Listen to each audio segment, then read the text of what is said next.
Hello, and thank you all for joining us tonight. Um, Tonight we are talking about our ninth of our original nine noble virtues, the virtue of perseverance. And for that, we have making his second appearance on Victory Never Sleeps, good friend of mine, Folkbuilder Jason Gallagher. Welcome, Jason. It's good to have you on tonight. It's good to be back. Thank you. I'm honored. Thank you. Before we start off, I apologize, guys. I missed you last week. Since last we talked, my family and I, first family trip we'd been on in a very long time, went down to Florida for Charming the Plow at Njordshof. The event was great. There was some really good things, but prior to the event, we thought it would be a good idea to stop and get some lunch at a sushi and Asian / soul food buffet in rural Florida. And in retrospect, it was a poor choice. I caught some kind of stomach bug, and it took me down hard on that Saturday, and it kind of worked its way through the house. And I think we were finishing up the last of it last week, so Brandy filled in for me, and I appreciate that. Business at the top of the show. Please join us on any of the platforms that we are on. We are on, right now we are on Twitter, YouTube, Entropy, Odyssey, and VK running live. We also have replay videos at any time on Rumble and BitChute. And every Friday, this is released as a podcast on Spotify. If you guys want to join us tonight on Entropy, it's really kind of a cool platform, but it's not used nearly as it's not used nearly as much as I feel like it ought to be. It's kind of cool. It's also the place you can go if you want to give us any tips, or if you guys want to participate in any kind of super chat. If you do that, we'll get your question answered directly, and you can skip the line. Also, we appreciate any kind of contributions, and they go towards the projects that the AFA is currently doing. Speaking on those projects a little bit. Right now, we are focused on two big things. We are focused on Sigerheim, that we are trying to get our first people moved out to and get started on doing some projects at. We got a big mortgage on that we're looking to pay off before we take on any more debt for it. So the link to donate for that, if you're interested, is up now. And also, we're trying to establish Phrasehof. That's our Hof that's going to be in Eastern Ohio. We're very excited about it. We got a couple of things we got to do before we can make moves on that. First off, we've got to pay off Njordshof, and we're making a lot of progress on that. I think we're at 41 point something as far as the payoff so far, and we haven't figured out to where. Check here. Yeah, I think 41.41. I think we had it figured out to where if every member of the AFA were to donate $147 today, we would be able to pay that all the way off free and clear and start figuring out on Phrasehof. But I appreciate everybody who's been generous. You guys are awesome. The other point of business I want to get to before we get started here is I want to encourage everybody who would like to, who's able to, whether you're geographically close or not, to come out to our Ostara celebration. Nick will throw up the dates for those. It's coming up beginning of next month at Thorshof, and that's in Linden, North Carolina. Those guys always host an amazing event. Thorshof is always a very, very special one to me. That was the first Hof that was done under my administration, and put a lot into that place. They put a lot of love into that, to making it amazing. It's a beautiful spot on beautiful property with some of our very, very best people. So I look forward to seeing you guys all there if you're able to. That being said,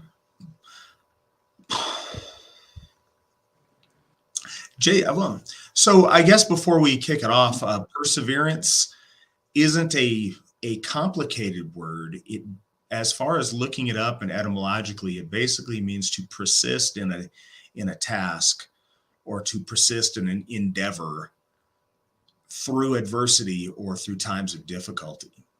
And it sounds very, very simple, but it is one of the major keys to accomplishing anything worthwhile. And it's great that we have Jason on. He was, acclaimed by his peers as the guy that most exemplifies this. And Jason's been around for a long time, put in a lot of years investing in building something and making something work. And that's the reason we have a Hoff in Minnesota. So welcome, Jason. Can you tell us a little bit about what perseverance means to you as it relates to your AFA experience? Perseverance to me means overcoming an obstacle. Like in my case, I live with really severe chronic pain, and it's very difficult for me to get out of the house sometimes. So for me to keep pushing forward, to never give up. I mean, I could easily just grab some Cheetos, go sit in the basement, grab my laptop, and just be done with it, right?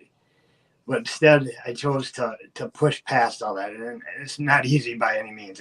It's difficult, but perseverance is getting through all the bad things, the difficulties that are in your way, and moving forward and accomplishing things, no matter what. It may look like it'll never happen. Like I can remember years ago thinking that I would never even get out to Odin's hop when we only had that one hop. I thought I'm never going to get out of the house probably with my condition, and been there 3 times, and then I was able to build great things in Minnesota with all our folk and all the different things. So in theory, when you're sitting there, it looks like it's impossible, but you don't know until you try, and it takes a lot of mental energy for me to push past that too. I mean, pain is bad physically, but it's a mental game too. So basically, that's one thing that stands out when I first met you at Odenshoff, and you were being recommended for folk building. You weren't even sure if you'd be able to get out of the house by the end of that year. Your future as far as your health went was very uncertain, and I know that's been a huge thing to overcome. And that was 6.5 years ago now. Yeah, almost 7. Yep. Yeah, and you're still going strong and making great things happen there. But see, that's the thing. So you've certainly persevered a lot when it comes to your own health and overcoming those challenges. But beyond just that, you've ridden all the waves of enthusiasm and slacking and ups and downs and membership turnover and everything in your region.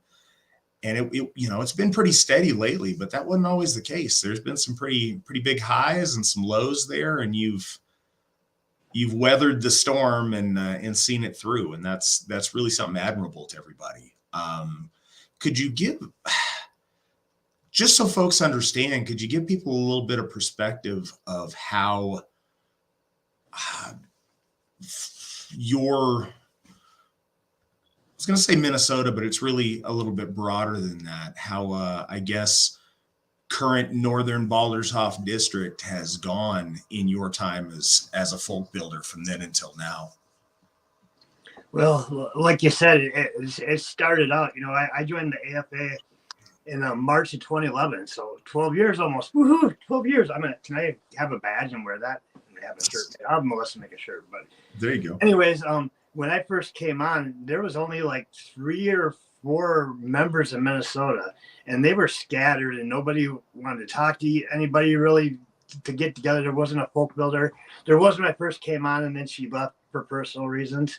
And then it would still be like another year or 2 before we got the North Dakota folk builder. I'm not mentioning any names, but that was in the past. We had somebody in a group there, and he came on, and he had asked me, the first question he asked me was, what is Asatru like over in your neck of the woods? He wanted to know what it was like, and I explained we had a uni, kindred, and there just wasn't much going on. So as time went on, I worked with him a little bit, and then we had the very first Fall Fest right after you took over, in 2016. We had that first Fall Fest, and that's really when Minnesota started to take off. I'd only been folk building for about a month, and I met you and Mandy for the first time, and we started getting a base, so to speak. That's about a month or 2 after that. I got together with some people, and we formed the Northern Blood Kindred, and then we started doing the events at my house or whatever, which was winter nights. And at that time, it was still small. And as time went on, we would do more and more events, 2-3 events a month, and it just kept snowballing as other areas. People see that there are events going on and they want to come out. And before you know it, we have all these people, and the rest is history, really. I mean, well, we got a super chat question coming in from Sarah for $10. Thank you so much, Sarah. We appreciate it. Jason, can you share with us where your amazing level of awesomeness comes from? You always go above and beyond for our folk. Like this last weekend, you did a very special thing for a young man's birthday that was pretty great and uniquely you. It's the people I'm surrounded by. I have the greatest people ever around me. I wouldn't be able to accomplish anything without the people, the support. I mean, I couldn't tell you how many times that I've needed the support where I've had a rough day or I was feeling discouraged. I have people around me all the time, people that are watching out for me and whatever. And yeah, our folk builder, our newest apprentice folk builder down in Missouri, Jordan, how do you pronounce last name? Is it Welch? Sorry, I apologize. I heard Nick saying I earlier, and I heard it was different than what I thought it was. But she had a son that was turning 4, and she asked if somebody in the Baldertop district would be willing to put on a Spider-Man costume. And of course, I'm going to jump around and do that. Of course I am. So she asked me to do that, and I was honored. The smile on his face just is amazing. For me to be able to do that was such a treat. That was neat.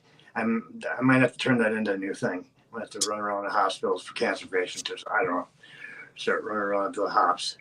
That really was an amazing thing, and I'm glad that I was able to be part of his day, his special day. So. That's awesome. Yeah, our AFA family is pretty great. The fact that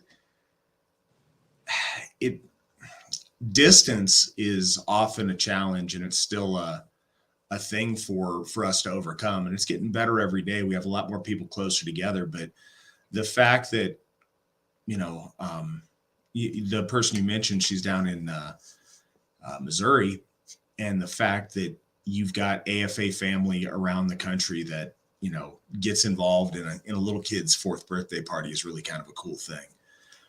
And it's great to hear that so many people have supported you. That's one of the keys to perseverance as a virtue. It is made so much easier when you have a support system of people that help buoy you through the times that are frustrating. I know that was always the case with me before I was the All Harrier Gothy, and before I was folk builder coordinator or anything else. I was a folk builder in Alaska, and it was really, we'd have some really good times, and we'd have a lot of dead times, or a lot of times where it seemed like nobody locally was very interested, or things just weren't happening in my area. And what was always such a cool thing to help with that perseverance was our old The Voice, which was the newsletter that predated our current Runestone. And you could see around the country and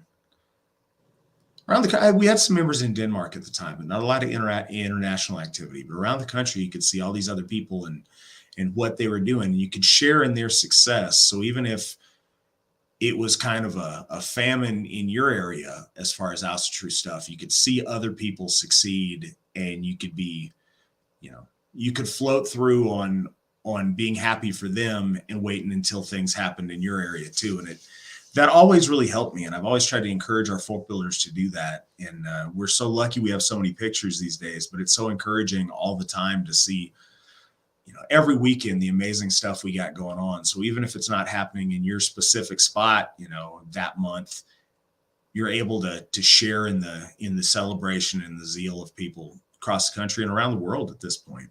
So that's really cool.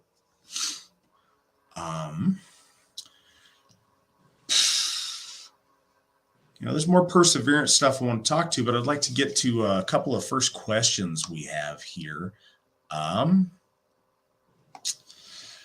So a little bit, you touched on this earlier, Jason, but Nick asks, how's Fall Fest slash Freyfaxi been built up and grown to what it is in Minnesota? So can you talk a little bit about how that event's, I guess, evolved over the years? Yeah, I think it's really, especially with the hop now, being able to do it at the hop, it's changed a lot more family oriented. I mean, we always did have a lot of kids and families, but it seems to be more towards that when we left that camp model. Before we were at state parks and we were at group camps and stuff. And I think it has more of a holy feeling when we're at a hop and stuff. And it's grown quite a bit. Last year, of course, this last Fall Fest was kind of low numbers. A lot of people canceled; they were sick and different things. But all our other Fall Fest before that, they were usually growing the numbers. I mean, I think the first one at Balder's Hut, that was like, I counted like 84 with kids. I think it was like 84 with 12 kids, whatever. So that was pretty big. But yeah, we've I think the people have changed quite a bit too. I mean, we still have a few of the base people that were there from the very beginning, from my kindred and people that come out, but there's a lot of more people that are coming from different areas now. And I'm sure the hop has something to do with that.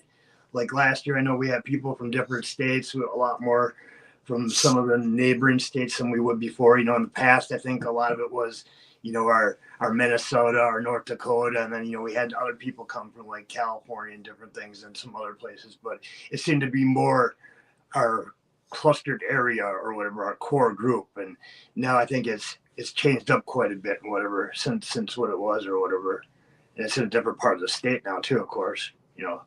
Before it was way up north, as they say in Minnesota. It's straight west or whatever. So I think that's. I mean, what have you noticed since? Oh, it. So it's funny because whenever we talk about this kind of thing, we talk about how great things are now compared to what they used to be, as if what they used to be was, sucked. It was great. The first Fall Fest was amazing, and I loved every bit of it. It's cool to see how it's changed and it's gotten so much better, but it's always been really special. I remember our first event up there, and we had never done anything in that part of the country. Well, first, we barely had members up there, and hosting a big event like that was something that again, there was a time when I first joined. It was just midsummer in California, and then in 2011, I think, or you could be wrong on my number. We did winter nights over in Pennsylvania, but those were like the only national gatherings we'd done. So Fall Fest was a real big deal to do something in that part of the country as a national event like that. I remember the first one we were at was at an old lady sewing retreat house, set up for old ladies to do arts and crafts and like beading and sewing and stuff, which is cool. Don't get me wrong, but it was kind of a, an interesting thing. And pluses and minuses with that, because it was just a really strangely built big house with a whole bunch of beds scattered through it. It meant that we got a lot of closeness, a lot of time to just hang out with each other and really feel connected that way. And that was really cool. But yeah, to watch how that's gone, and we've done it at state parks there that have been really nice. But bringing it home to Baldershof has been such a huge evolution of it. And yeah, there's been tons of ups and downs and membership turnover, and folks that left for one reason or another, and a lot of those folks that have come back for one reason or another and figured out whatever was going on in their life. So it's been a really neat thing to watch. One thing I think is really, I don't know, something that I've learned in my time in the AFA is the haters and the folks that want to complain about stuff, they tend to fade away. They come in, they'll go strong, they'll make a lot of noise, and they just kind of disappear. Persevering through those things where a lot of people would change course or, back down or lose heart, persevering through those things, slow and steady wins the race. It really, really does. Stay in the course through adversity has always worked very, very well for us. And, we see that a lot with the whole Baldershoff saga. There was, the left got a hold of it and through lies and media manipulation really made it sound like something ugly and terrible. But us staying the course and being who we are, it's really won over the whole community there. It's turned something that was very negatively disposed to something to where folks love us there. And it was really cool to watch that over the years. King of Cheese, Matt, Jason, it's great to see you both on. How are y'all doing tonight? How are you doing tonight, Jason? Doing awesome. Doing awesome because I'm back on the show with my folk. Yeah, it's always the same answer for me, Tony. I'm doing really good. Looking forward to these. I really wanted to do it last week, but family was sick and we had to deal with that. So I'm excited to be back because I took a week off. So it's great to be back and talking with you guys this evening. Sarah asks, "Hey Jason, what is that cool medal you are wearing?"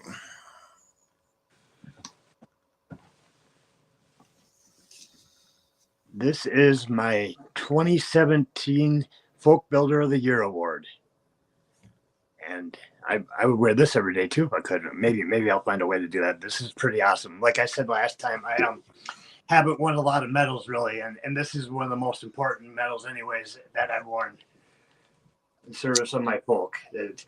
I never expected to be a folk builder. It was something that just kind of came out of nowhere. So this is pretty awesome for me. This is one of those things that you never expected to do, and it was meant to be, I guess.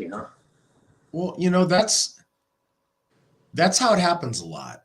And it's another thing I've seen over the course of being involved in the AFA is the people that you see from the outset that maybe are naturally the best inclined to do something. If their heart's not in it, those people tend to fade away and often underwhelm. And sometimes the folks that find something to be a struggle or not naturally inclined to feel like they're, the best fit for it, but they go out, swing for the fences and are all heart. Those are the people that have built this and made it so very, very successful. And, I felt that way myself at times to where I think there's a lot of people that might be, inherently better at some of the things that I have to do as Osherigothy or, wired better for it on paper. But man, I love it with my whole heart and I try my very best every day. And I think that carries a lot. And I know, going through everything that you've gone through, you've killed it since day one. When you started folk building, you came in so strong, and that's kept up. It's kept up to win you the medal there, but it's kept up ever since too. I can think of very, very few people in the AFA who are, in your realm as far as dedication to this that we do. And it's really appreciated and everybody can see it. But as I recall that year, it wasn't even a challenge. Like you so far outpaced your colleagues with just how much heart you threw at this, that it was, you would have been robbed if we would have given it to anybody else. Well, I'm very honored. This is awesome. And we, like I said, people were so hungry. It's like, when are we going to do this next event? Wait, what are we going to do this day? Hey, you want to do this? You want to do that? I mean, we just couldn't. I mean, that's something when you come in somewhere where there's something missing and you fill that void and everyone just comes in. They want to be part of it. So we're very lucky. So Uncle Krampus asks, Jason, how much has your dedication to our folk motivated you to overcome your personal obstacles? A lot, actually. there are things that, like I said, that I never thought I would end up doing. I sometimes the pain is so bad. I thought I would have just gave up many times and just laid down, so to speak. And The folk are what drive me. The folk is what gets me out of bed. There are times when I'm hurting so bad that I think about them and the motivation that it gives me and whatever. So without them, I really think I probably would have, I don't know, gave up. But there was a time before I have two implants for pain. I have a fentanyl and I have a neural stimulator. And before that, I was pretty much bedridden. I didn't think I was ever going to go any further. So it's like you build on top of things. You know, I got those and I was able to go a little further. I was able to get some other medicine and push me a little further to get going and to have that drive with the support and all that. That was what keeps me going, so to speak. I mean, it's just one thing after another. And last year, I had something major done. It's been a year as of yesterday. I had all my teeth pulled. I had this thing going on. I had to have them pulled. So that was another thing where initially I thought, what am I going to do? Go and hide? I'm not going to go run around like this, you know. But here I am. Until you tell me I can't run around and do events and whatever. I mean, I have slowed down a little bit. But that's why I talk a little funny. But that I'm still going, still moving yet. You can't keep me down. Well, and you're from Minnesota is another reason you talk a little funny. Well, that might be that too. I mean, we do go up north and we do pound the crappies. That's something else that's really cool about the AFA, and I'm really lucky I get to experience is going to all these different parts of the country and around the world for different AFA events. You get to hear so many different, local accents and stuff, and it's really cool. I've really been able to see a lot and experience a lot here in the AFA, and it's really neat. We have a question from Jamie. I have a question. Are there any AFA Asatru folk members in other countries like Sweden, Germany, Australia, and even Russia?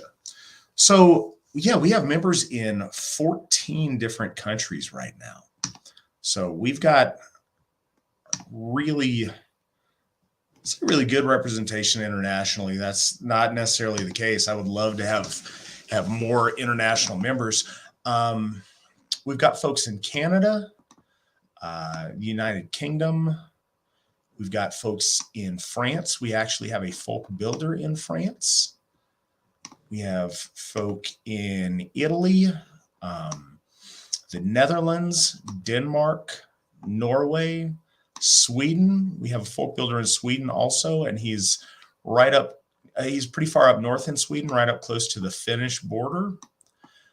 We got folks in South Africa, and we have a Folkbuilder in South Africa. We've got people in Australia and New Zealand as well. So we do have quite a few international people, and we're always looking for ways to shore that up and to help support people in, our widespread international AFA community, because those people are very often spread further apart than we'd like. So we'd love to see some of that cluster up and get some real good activity in some of those places. I actually did you mentioned Russia. I did a interview with some Russian folks that we encountered on VK that are Asatru are practicing in the Moscow area. And I'm looking forward to when that comes out and communicating with those guys a little bit more. But they sounded great, and they were very encouraged and very excited by all the things we have going on over here. Daniel Young asks, how much has humor played a role in your ability to push through difficult times? Your sense of humor is top notch. Jason? Humor is everything, actually. Yeah. Like I always say, the old laughter is the best medicine there is. Joking around and stuff. And when I hurt a lot when I'm by myself, if I turn on something funny and cracks me up, it's amazing how laughing kind of turns into like medicine and stuff. So when we do events and I'm around the people, especially at Boulder Talk, we're all a bunch of smart asses. Like here in Minnesota, that's all we do is run around. I used to live in a town in Minnesota. It was called Lesueur. And I swear that whole town was full of smart asses. And I felt like I was going to work. I was getting paid to hang out with my friends because it was so much fun. And that's what it's like. We're always joking around. We're always having a good time. And just people in general and around the area are great too in the community. Like when we do the food drive and different things, a lot of the locals have good sense of humors too. I don't know. I think it's that good Scandinavian. I think they have to do that, and there's just a lot of stuff to laugh at too. So I mean, well, I was thinking, yes, absolutely. Anybody that knows you is just very much appreciates your sense of humor. You're a lot of fun. You always have been, and I'm sure that it helps get you through rough times, but it absolutely just keeps the morale so high for the folks in your orbit there. Our last question I should have mentioned when he asked about the international membership. We've actually had members of AFA leadership go to 2 different international gatherings of our AFA members, and that was really cool. I've been very fortunate. I was able to be on both of those trips. One time was in, I believe, 2014 in Denmark, and then we also had an event in 2018 in Sweden. And both of those were amazing. We got to meet some of our members in different parts of the world, and it was really, really special both those times. But yeah, we absolutely do have a lot of international stuff going on, and we hope to have more.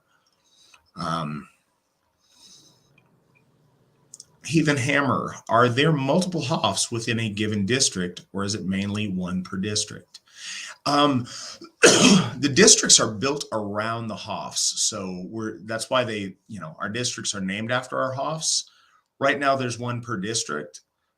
I'm very excited, and one of these days we'll have so many HOFs everywhere that we might have multiple HOFs in a district and maybe one flagship HOF for the district. It depends on how that all gets broken up. But at present, we have Odenshof district, which one HOF, and that takes care of, at present. So I want to look here and reading off all of the states would be tedious, but basically the entire West Coast with Alaska, Hawaii, Australia, and New Zealand. And, any of the folks, sometimes we have people who are stationed in Japan. They're also part of Odenshof district. And it goes over to the line is Montana, Wyoming, Colorado, and New Mexico. So that whole chunk of the United States is all Odenshof. Thorshof is a little bit different. It's all of Europe at present, runs down everything down the east coast of the United States through the Carolinas, over through Tennessee, Kentucky, Indiana, and Michigan, and kind of cuts out that chunk there is all Thorshof. And again, that's just got the one HOF. Baldershof is that middle section, everything north, Kansas, Missouri, Illinois, and up there. Also including that central portion of Canada. And again, that just has Baldershof, mostly what we're talking about tonight. That's Baldershof that's in Wilmer, Minnesota. And then our newest HOF district, Njordshof district. And that's everything Texas, Oklahoma, all the deep south, Kansas, pretty much everything in the deep south except for the Carolinas, and then down into our South American and our South African folk. So right now we've got the 4 HOFs and the 4 HOF districts. But that will change as soon as we get Phrasehof that I was talking about earlier in the broadcast. We will be splitting. Most of that's going to come out of the northern portion of the Thorshof district. So we'll look forward to, shifting that around and getting that a little bit more centralized around those HOFs when we have that next one. Cliff asks, Jason, what does so Jason's the Kindred coordinator for the AFA. Jason, what does the Kindred coordinator do, and how have AFA Kindreds changed through the years that you have done that job? Well, lot of the stuff that I do as a kindred coordinator, besides working with the kindreds we already have, is setting up new probationary kindreds, working with people that are interested and getting them set up, helping them come up with the name. And I have the art lady that helps me, the AFA art lady, Madison East. She's my secret source that helps me out. And we help them get established and work with them so they understand what it's all about and what's expected of the program. And I also help coordinate with events and stuff and different things. And there's a lot more that goes on too. And they've changed quite a bit. I mean, the number of kindreds that we've had since I came on, I came on at Yule time 2018.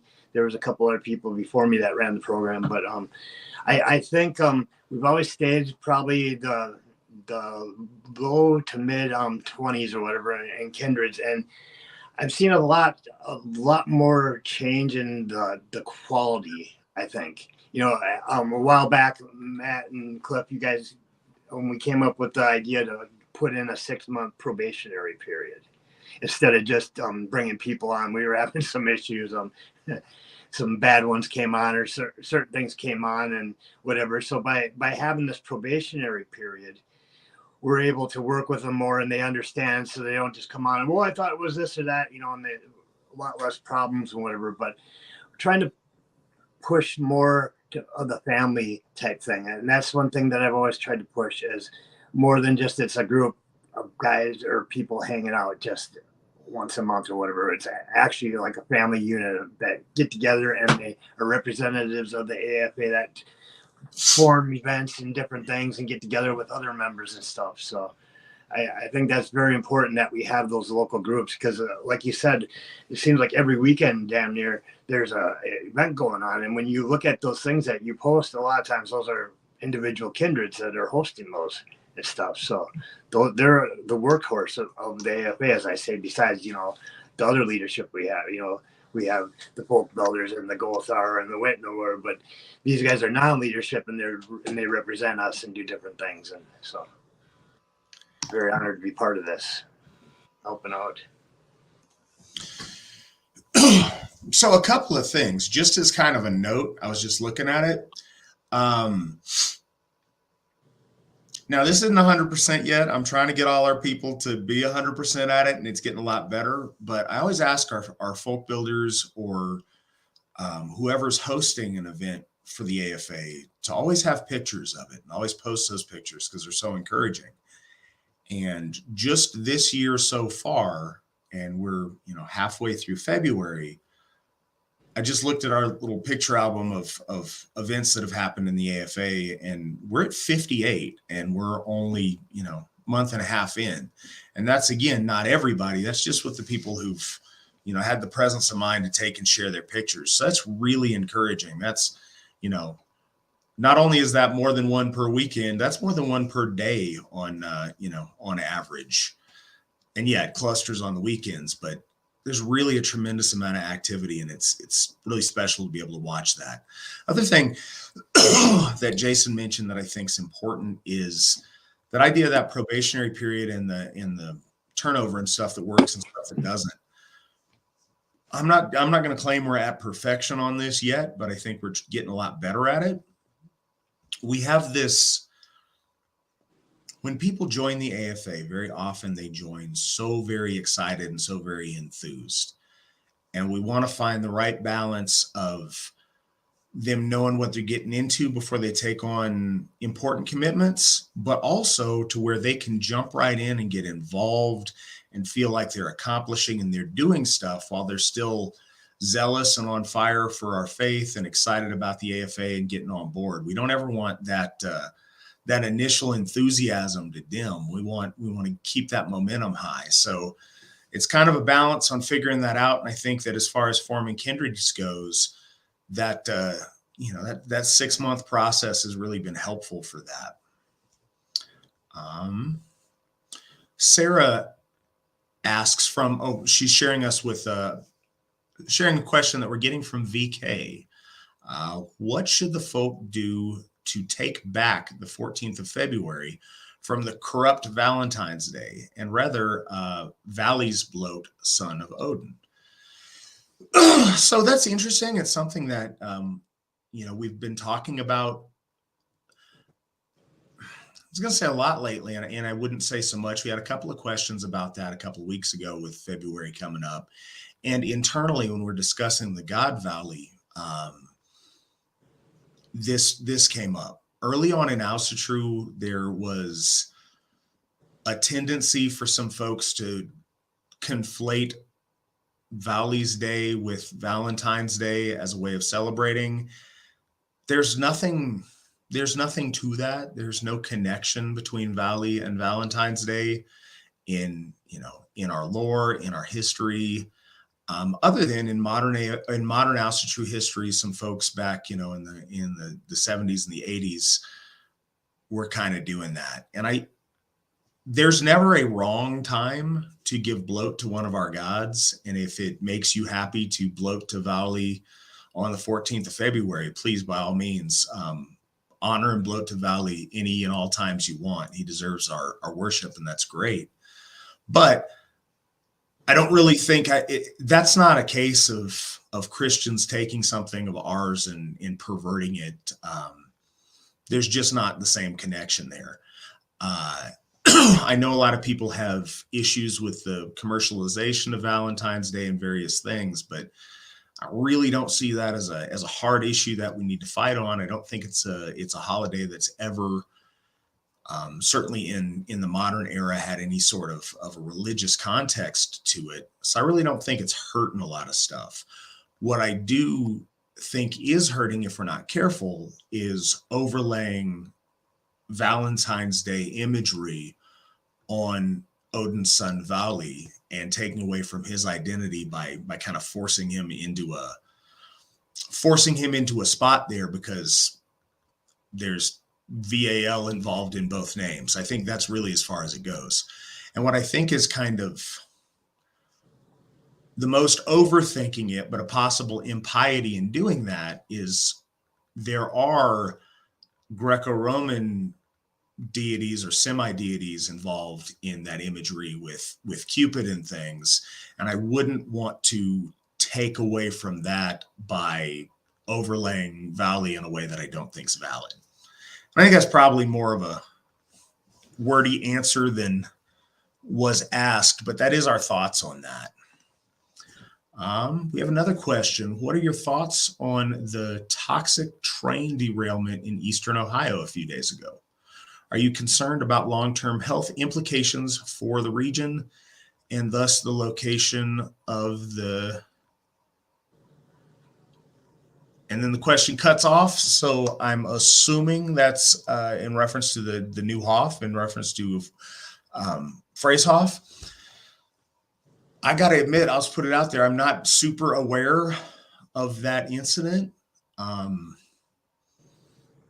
I tend to be one to not react to those things as much as some of our folks in our circles do. I think people probably be okay. And, I think that any, toxic environmental tragedy is bad, but I don't think there's anything that would affect our plans as far as establishing Freeshof in that portion of that state. Jason, are you aware of this toxic train derailment? Yes, I did hear about it, but I have no real opinion on it or nothing. But yeah, I did catch it on the news. I got to admit, I'm a little bit ignorant on it. So if it is a bigger deal than I am aware of, I will definitely look into it. But as of right now, I have no great concerns. And, but that may be because I've heard about it in passing and not in detail. Based bearded bastard. I'm wondering, Matt and Jason, I'm not a folk builder and direct people to the websites, etc. I do find myself having to dispel the misconceptions. My question is this.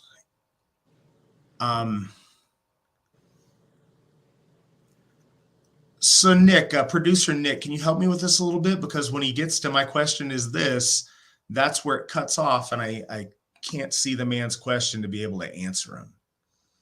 And I apologize. We will get that up as soon as Nick's able to go back and find the rest of your question. I apologize on that. Technical difficulties. Does another question in the meantime, does the AFA work with other pro-European groups, not just pagans? We need unity across the board. Have you ever heard of Edward Dutton?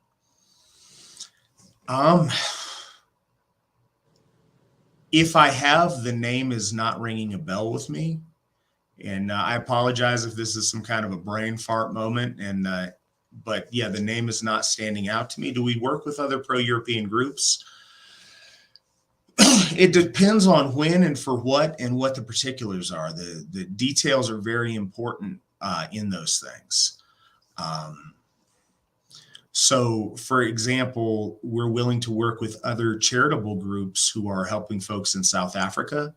That's been important to us. And because we don't have direct hands on doing a lot of that work in South Africa, other groups that are providing resources for displaced whites in South Africa, we do work with those folks and donate towards food and housing projects for our displaced people in South Africa. We're certainly open to working with, groups whose goals and ideas align with ours. Again, it would have to depend on what the specific purpose is. I do agree that standing together with like-minded people is very important. It's just not something I can say across the board without a specific example. Every pro-European group is not the same. So devil's in the details on that. Daniel asks, Jason, what have you been listening to lately? Last night, Skeleton Witch. Skeleton Witch. Yeah. Yes. Some old school death metal that you are probably familiar with. Some Cookie Monster. Thanks a lot, Matt. Now when I listen to like Obituary, Cookie Monster, that's all I hear now. I have to really start tuning that out or whatever. But that and some Napalm Death last night. Every once in a while, some Merciful Fate, of course. King Diamond. Some of these bands, it's hard for me to tell whether you're just making it up or not with some of these extreme names of the obscure metal that you like to listen to. Suffocation.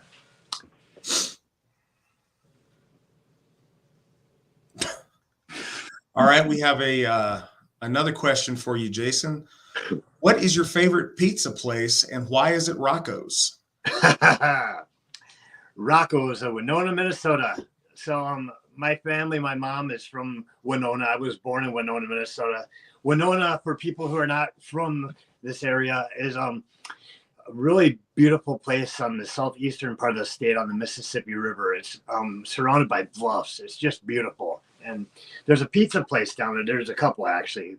It's been around probably since my mom was a teenager in the 60s and stuff. And Shane Duffy, who made that question there, his grandpa had taken him there back in the day. So when Shane and his wife Jackie, who was one of our newest apprentice folk builders, when they come up here, they go there and eat and whatever.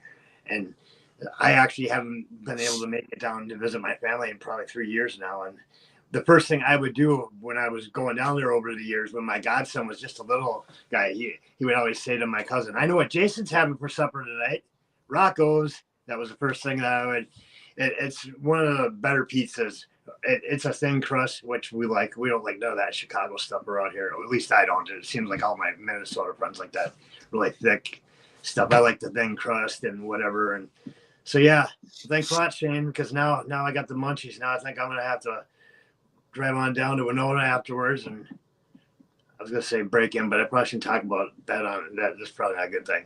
But I would do that in my dreams. In my dreams, I'll be thinking about that.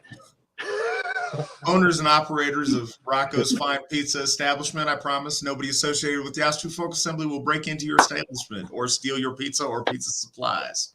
My family right now, they're rolling their eyes and they're not watching this, but they're like, thanks a lot, thanks for naming us. I didn't. You're lucky.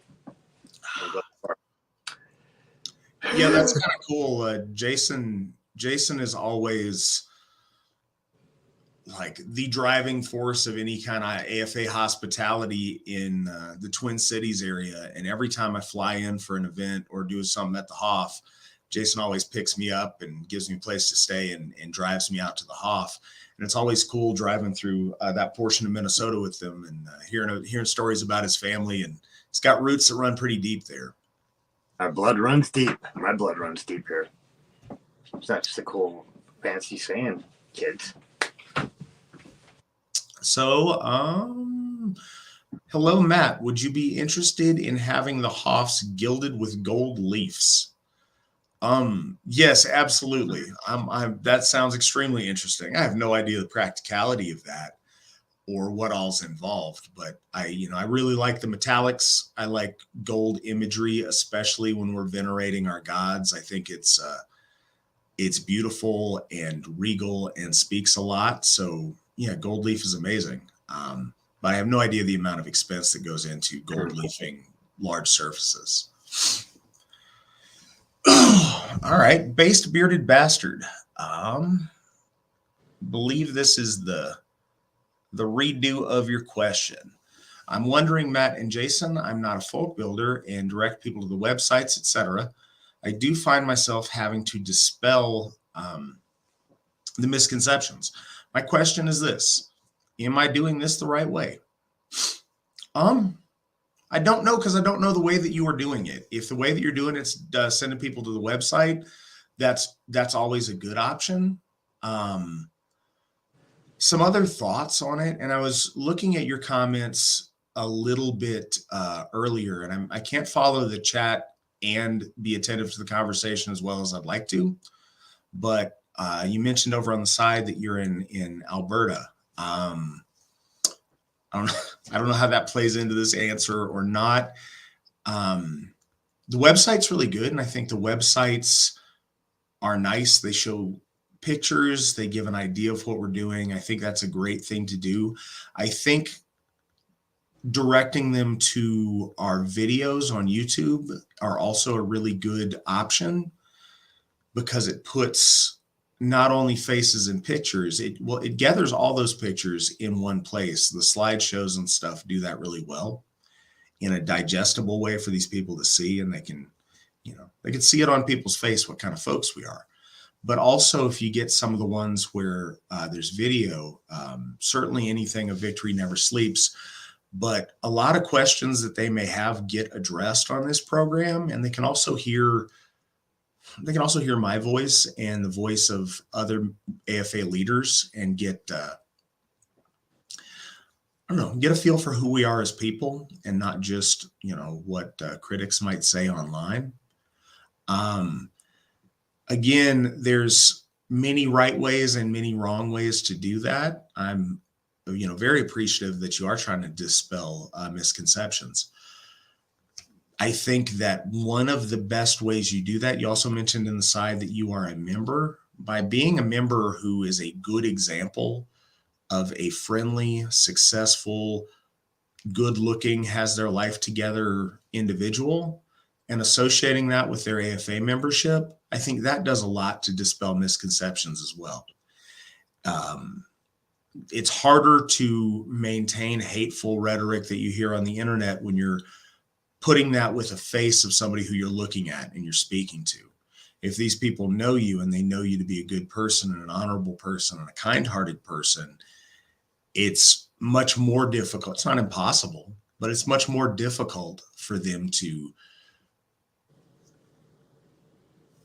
pair that with some of the things that our detractors who've never met us say about us.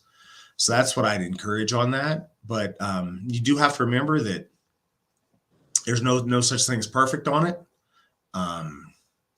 There's misconceptions that people are very invested in trying to make about us, and there's some people who are willing to listen, and there's some people that aren't. And so there's no such thing as perfect on it. And we appreciate anything that you do that is impactful and does clear things up for folks. And always encourage, if people have questions, they can get on here any week and ask us.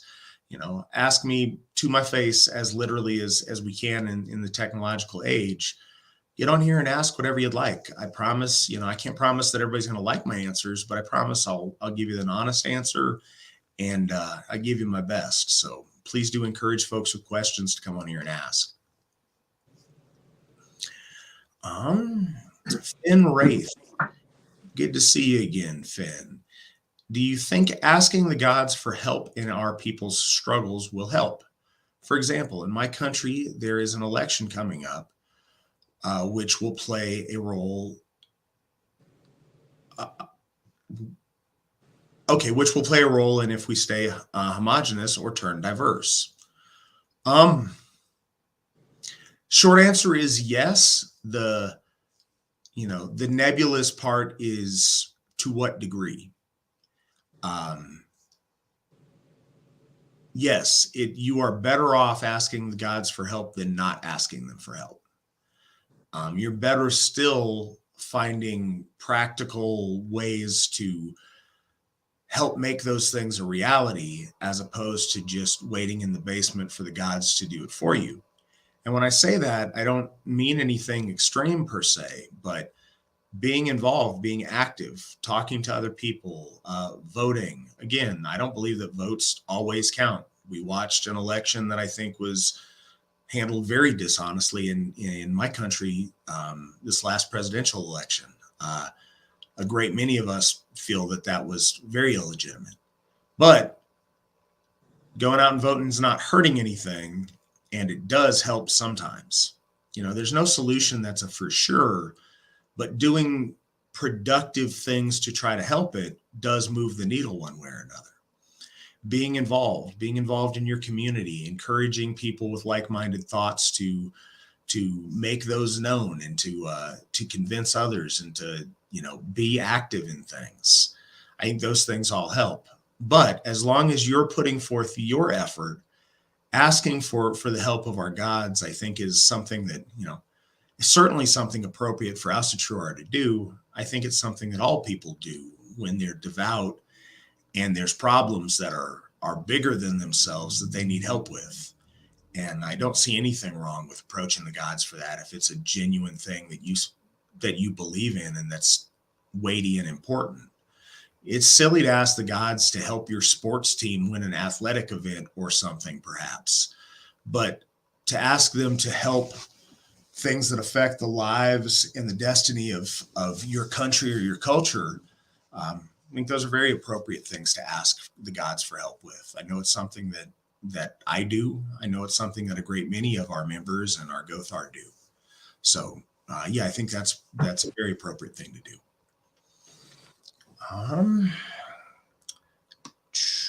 Jamie, hi guys. I have another question. What would be the best way to approach non-AFA people and persuade them to become members? So Jason, what's your thoughts on that? What would you say to Jamie as far as the best way to approach non-AFA folks and convince them to join? Kind of piggyback on what you said about showing the YouTube channel and showing the videos, like the slideshows of the events. Like Fall Fest for us would be a thing that I would show people. Show them the family, show them the people gathering, have them go to the website, explain different things to them, to tell them what we're all about. But I think looking at the videos and different things, that always catches people a lot more than talking about it.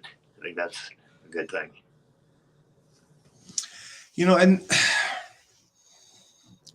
this is a thing, and I did kind of cover it on one of those last questions, but it's worth reiterating. I think that the pictures of our people getting together at events is really putting our best foot forward. We have happy, smiling people celebrating our gods and our folk. We have families. All of those pictures have pregnant ladies and little kids and, happy white people enjoying life. And that's what we love to see. Then I think that's what we're proud of and what's great to show people. Something I'd also encourage is, posting slideshows of events that occur at our Hofs, because that shows people that we have something tangible, something real. And that's significant, especially for people that don't have that faith in the gods initially. the difference between real and not real. There's a huge difference between internet groups that talk a lot and folks that actually get together and practice Asatru. Our pictures and our YouTube content shows us doing Asatru. It shows us living our values, and that's great. Show them any of the stuff with our food distributions. It shows that we're great people, and it always shows us doing that at our HOFs. Showing that we have HOFs is a measure of success that people see and take it very real. It was a big deal with my dad and my stepmom. The first time they went to Odenshof, they went there for my wife and my wedding. And you could see on their face when it changed that this wasn't, some oddball thing that their son was doing. All of a sudden it was real and it was serious and it was important and it had a value in their mind because they're able to reach out and touch and lean against this wall that's physical, that this is something the AFA owns and does. This is an actual temple to one of their gods. And for folks out there that aren't particularly religious one way or another, the difference between real and not real makes a huge impact. Also, one of the best things ever is to be that example and then attribute that to your participation in Asatru and get people to associate you being a good person or being a successful person with us and with our church and what we do. That's always a huge thing as well. And, another thing, once you know these people a little bit, if they're people you've been working on for a while and you're familiar with them, invite them to come with you to an AFA event sometimes. I think them actually being there and being a part of it is a big thing to get them involved as well. Don Ricardo, would you please share some of your personal Asatru practices /devotionals? Hail Air, Thor Vicky. Jason, what can you share with some folks kind of what personal Asatru practices you're involved in? I don't do a lot, as much as I probably should, actually. The majority of the stuff we do when we have our local kindred group here and stuff, but I talk to the gods throughout the day and different things or whatever. One of the things that keeps me motivated, like when I'm really hurting bad, like at an event or something, is I've been doing this for years, is I look up at the sky and I say, still worth it. It'll always be worth it. And there were times where I could barely even say I'm hurting so bad, and that connection keeps me going. And there'll be times where we'll have little conversations or different things, or maybe do a quick little dedication for a god or something. But for the most part, I don't do quite a bit, actually. I don't do as much as I probably should. So I'd like to probably get doing more with my altar and stuff. I have an altar in my bedroom here. I should probably start doing daily stuff with that. So, but yeah, that's about what I do.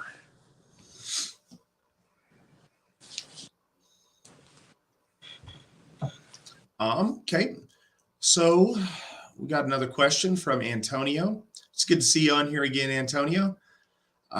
Matt or Jason, which god is best to pray for the students in Michigan State University that happened on February 14th?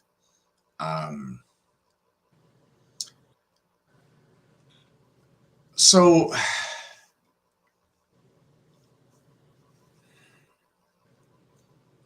any and all. Honestly, I don't think there's a bad choice of our gods to pray to about those things. And it depends on what exactly you're praying for. I think there's, gods and goddesses that are, maybe more strongly associated with certain things. But at the end of the day, they're all divine beings, and they're all, the ones that we worship are all worthy of that worship and capable of sharing kindness and compassion and comfort and courage and health to folks in all kind of bad situations. So I don't think there's a perfect answer on who's best to pray to for those folks. a lot of that, I think, comes down to which of our gods you feel the closest to and you feel responds best to your prayers. Um, yeah, and that's something that is different about a polytheistic faith from monotheism. That's a challenge for people, and it's odd because it's not what most of us are raised in. So thinking of those things as if we're very quick to put our gods in boxes. You know, Thor for storms, Odin for wisdom, Tyr for big picture justice, Forseti for legal issues. And that's all fine and good, but each of those gods can do all of those things to one degree or another. Um, but what we would find very often with our ancestors is certain classes of people or certain regions of people would have their gods that they would go to for the same thing that a different class of person in a different region would go to a different god for, all within our pantheon, all within the Aesir. But, royalty would go to Odin for these things, perhaps. And maybe the farmers would go to Thor for these things. Maybe, the Swedes would go to Frey with these things, whereas the Anglo-Saxons would go to Odin. There's a lot of diversity there. Jason, do you have a idea of who you think the best god to pray for those students in Michigan State would be? What you said, all of them. The short answer. Well, it's the short answer, and it may seem like an easy cop-out answer, but it's the right answer. Yeah. It's absolutely the right answer. And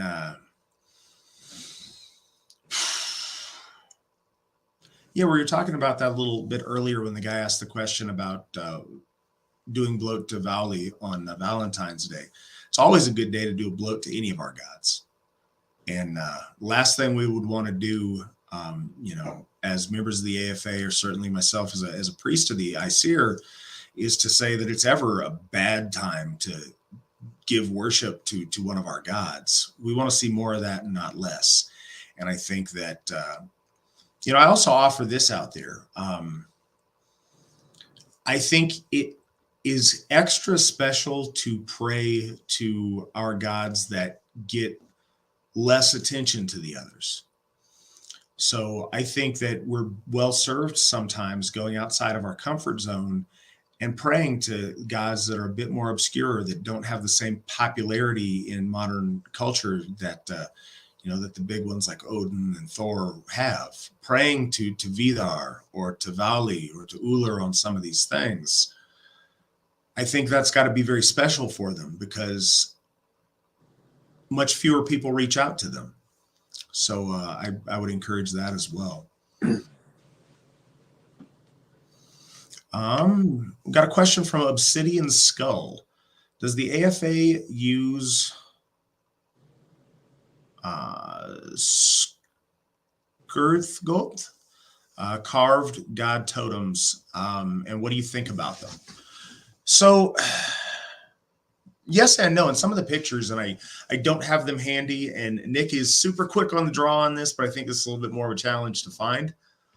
We do have some god poles up at Odenshof. There's one that's relatively new, that's a Freya god pole, but in our ritual circle, we have three. We have an Odin one, a Thor one, and a Frey one. And they're, I say very old. No, and they're not very old, but AFA-wise, they are.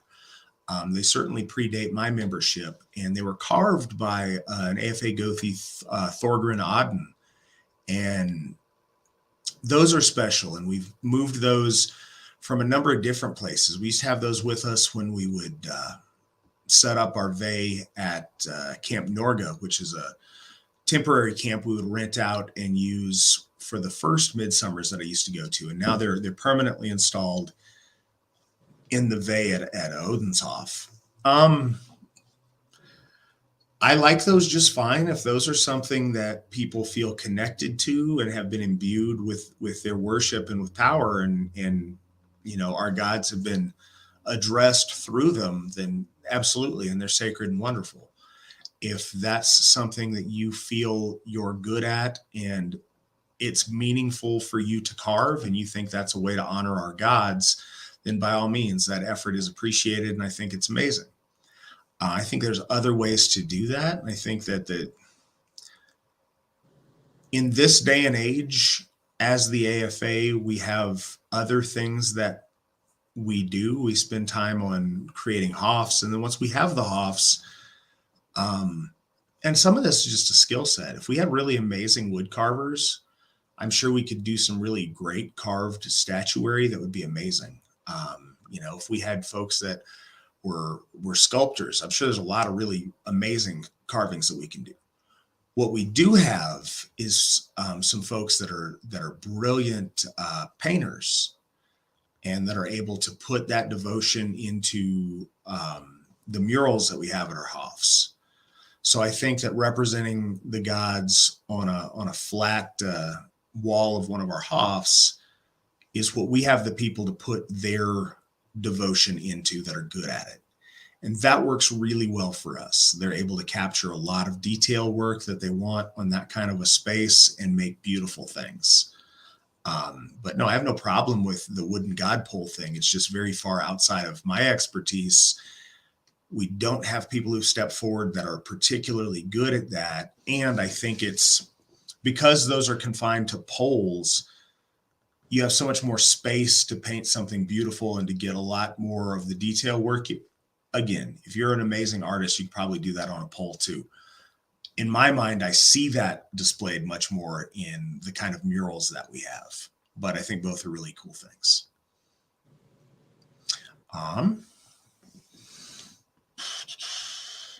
Sarah has an Odyssey question. I appreciate us getting questions from these other platforms. Sometimes I wonder how many folks are listening to us over there, and it's nice to get those questions.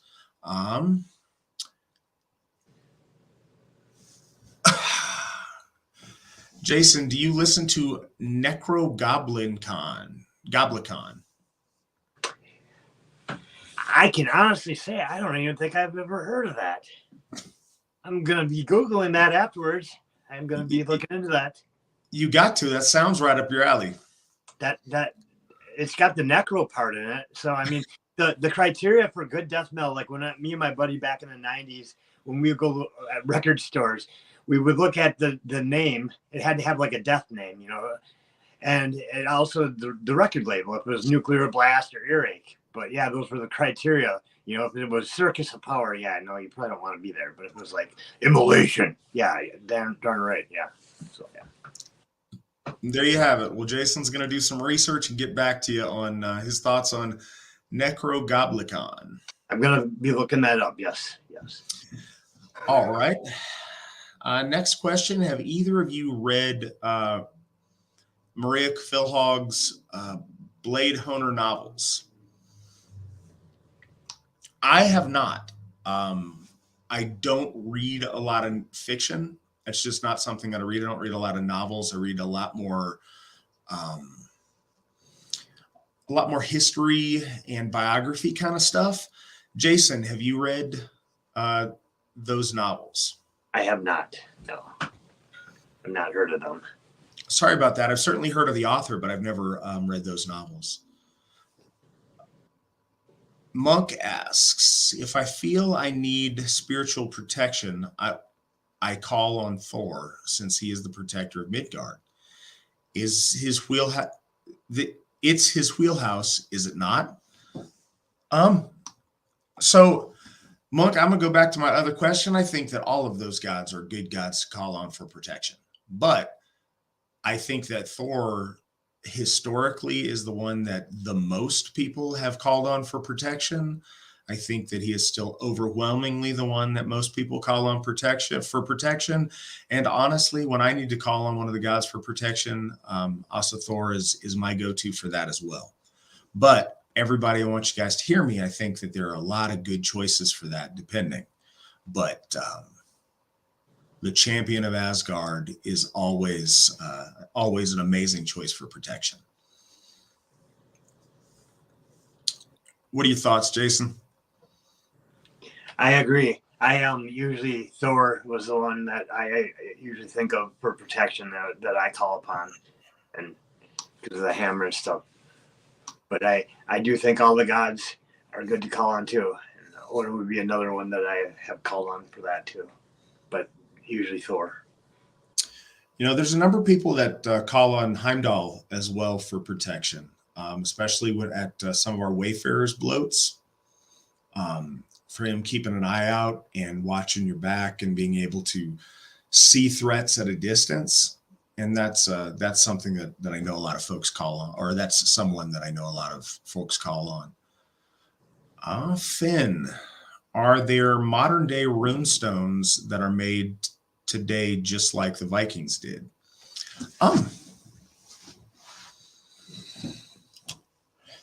So I'm going to go out on a limb and say yes.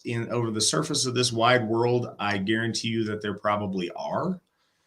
As far as stuff that I know of,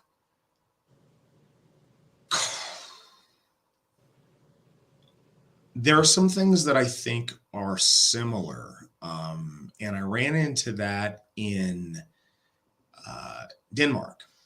So I didn't see as much runestone carving when I was in Sweden. I did see some in I think I saw some in old Uppsala. And I think that a lot of those were medieval runestones that were carved after the Asatru period. And they were like Christian runestones, but a couple were older. In Denmark, I saw a lot of very, ancient Asatru runestones. But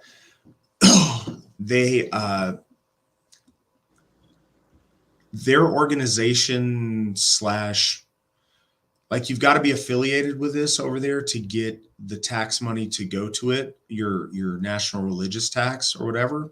So they've got a loose affiliation over there of Fornsæther, and they did a stone over there that I went and saw that was a rune stone. In a lot of ways, it was very much traditional, like a traditional Viking era rune stone, but it also had some metal work on it that was more modern. They also took us to a really special park, and I wish I could figure out the name of this place. I would love to find it again on Google Earth and look at it. It was an amazing runestone park that we went to, and it had some very ancient runestones, but it also had like a World War I era runestone there as well. That was much more modern, and that looks very much like it was done in an original Viking style. But that was really special. I think, I've also seen runic stones that, as opposed to being done in runes, are done in like Roman alphabet. But no, that one in that runestone park, I'm going to have to start hitting the books and trying to figure that out, where that place was, because it was amazing. It was one of the coolest places that I've ever had the privilege of being part of a bloat at. But yeah, there are some, but I think they're very few and far between. Stone is a very hard material. Obviously, it's a very hard material. Stone is a material that's very, very difficult to do a lot of that artwork in. Cliff asks, Jason, were you Asatru before you found the AFA? And if so, what was that like? Yes and no. I wasn't practicing. I became Asatru, I say, in 2011 when I joined the AFA. But about 5 years before that, I had come across the runes. And actually, that book that you talk about, Matt, all the time, the runes workbook. That's when I've actually got the same one from 2005 that I had. But back in the day, I had a friend that thought I'd be good at like divination and certain things because I don't like empathic quality. So he led me to Borders bookstore, and at the time they had the Ralph Bloom Book of Runes, the cookie cut. I still have them actually, but I got into that, and as I was doing that, I would do rune readings on people at parties and different things. And as I was doing that, I was starting to connect to the stories of the gods. And as I was doing that, I was getting closer and closer to the gods, and I was starting to feel this pull and whatever. But I had some baggage in the back of my head. And I talk about how the phone's ringing down the hallway, and that's the God's calling, but I just couldn't get down there and answer it. It took me 5 years to get past the Christian stuff in my head. So I guess I was Asatru, but I wasn't actually practicing. So I kind of came to it via that way. So I don't know if I would have quite found Asatru if I hadn't come across the runes that way and whatever. Because then I was on Facebook and I was friended by somebody who called himself a heathen, and I didn't realize that was the actual religion. You know, I didn't know that people that we practice that, whatever. So after that, then I found out about the AFA and whatever, and I joined in. All history. So. Got an interesting question from Bruce. Hey, Matt and Jason, can you guys talk about what kinds of things you keep on your altar and the significance of those things? Jason, go ahead and tell us a little bit about, the kind of things over the years that you've had on your altar and why you have them there. Well, of course, I have quite a few God statues. Some that I had bought, a couple that were gifted to me that somebody had made for me. I have a big hammer. I kind of have my altar over here. I don't want to move the camera, but I have a horn bowl that was made out from a horn, and they pounded it out and formed it into a bowl, and that was from the Kensington Runestone Museum. So I have that, and I also I keep a few items on my altar. Like right now, I have the Baldur's Hop candle that Melissa had brought for all of us that we bought at Yule, and there was a home light type candle that Brandy did a ritual with Whit and Callahan at Yule, and we brought them home to put on our altar. And I also have a sterling acorn that Brandy had gifted to me a few years back when she became oath, and she gave it to a bunch of other leadership. And I have a couple of things like that, and I also have a rune that Githia brought back from when she went to Sweden years ago to that I forget the name of that big rock that people climb up and they look over the fjord at, and she took a piece of that and brought it home and painted a rune on it, which is pretty cool. So that sits on my altar, and a couple other things like that, but that's pretty much it what I have on there.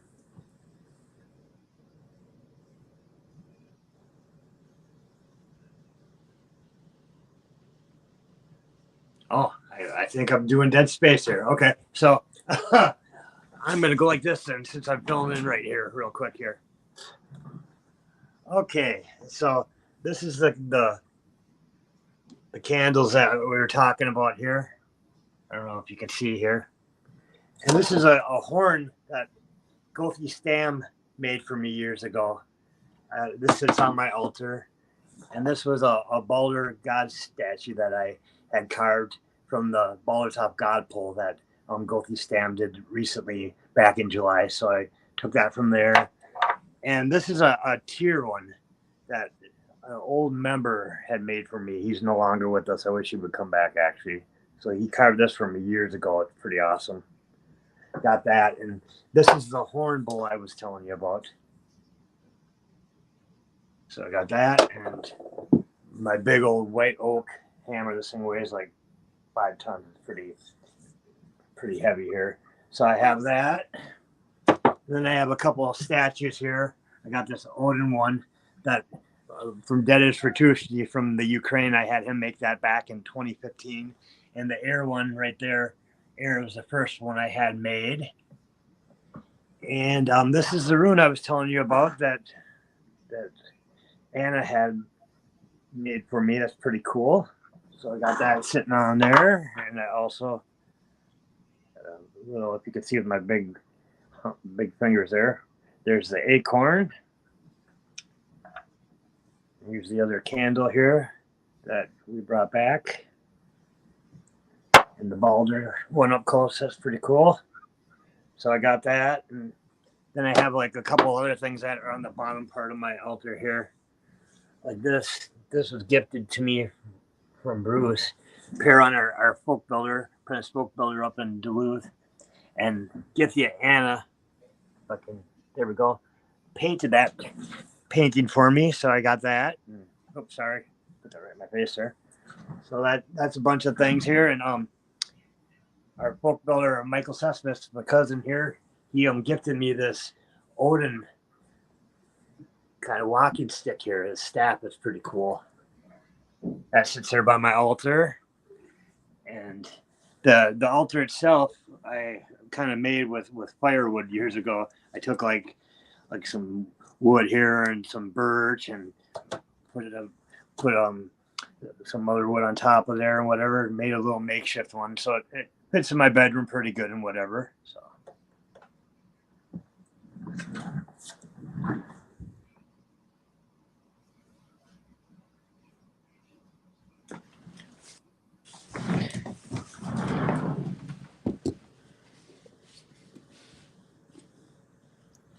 All righty. So, sir, I'm supposed to keep you talking. So tell me about some of the symbolism behind your kindred flag, I guess. Which one? The first one or the old one or the new one? I'll go with the new one. And then I if I needed to keep talking, I'll talk about the original one, because the original one has a lot of meaning to it too. But basically, we got our slogan on there. Our blood runs deep. I thought that was important, and we got the tri-horn. Since we're a AFA affiliated kindred, I thought that was important that we had that on there. But the original one here over here, this is the one that we created. One of the founding members, she's no longer with us. She helped draw it up. And what we have on there is we have the state of Minnesota, and we have a sign in red kind of behind it. And we what I thought was really important was to have our name written in runes. I thought that would look really good, and plus it has like 4 Othellos on there. So, okay, well, I'm going to quit babbling now. So, awesome. Thank you, Jason, for covering that. Sorry, guys. I had something I had to take care of real quick. As far as altar stuff, my altar now is a little bit different than it's been over the years. I used to kind of have everything in one spot, and so my God's altar and my ancestor altar were like just one big, massive altar. Now in the house that we've got, I've talked about this on the show a number of times, but I've got that picture wall that kind of goes up in my entryway, and I had to move my altar into my office. Used to be, it was, I don't know if this even makes sense. There's a foyer at the bottom of my stairs, and my stairs kind of, up against the wall, hit a square angle and make a nice little enclave in there that I would have the altar at. And then I've got my pictures of my ancestors going up the stairs. And so those pictures stayed there, and that's where I go to talk to and commune with my ancestors. But I had to move the altar because having a young child around, sometimes they like to play with stuff on the altar, and chaos ensues. So I've had to move that in here in a little bit more secure location. Stuff that I, again, like I said, I'd have pictures of my ancestors, which was neat. And I'm looking across over now. I have a set of runes on my altar that I carved when I first got involved in Asatru. I'd say I carved them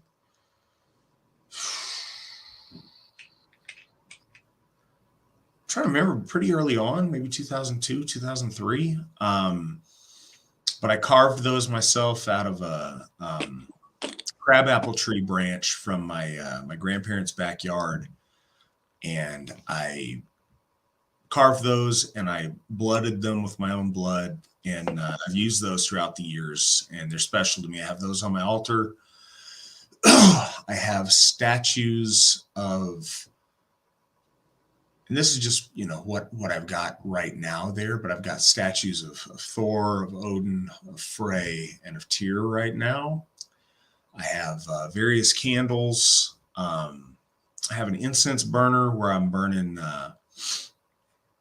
some resin incense as opposed to the sticks and the cones. I'm trying some loose resin incense, and I like that a lot. I've got a little candle set up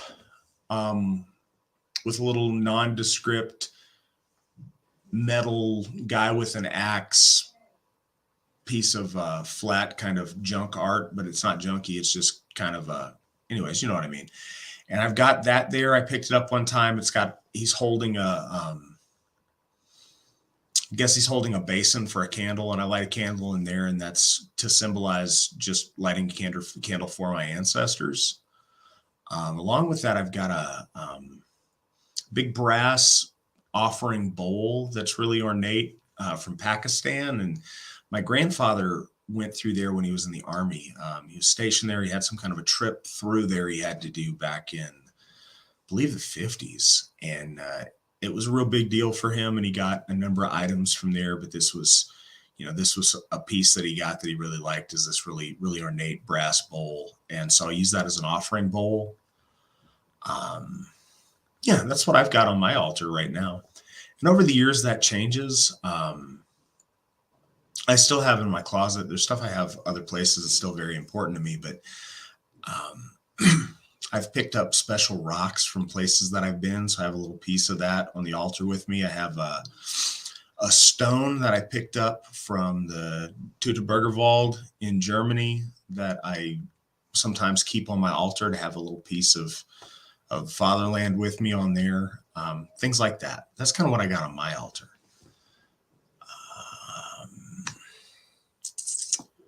Cliff asks, hey, Matt, some of our states like Ohio and California or Florida have a lot of folk builders. How many is too many?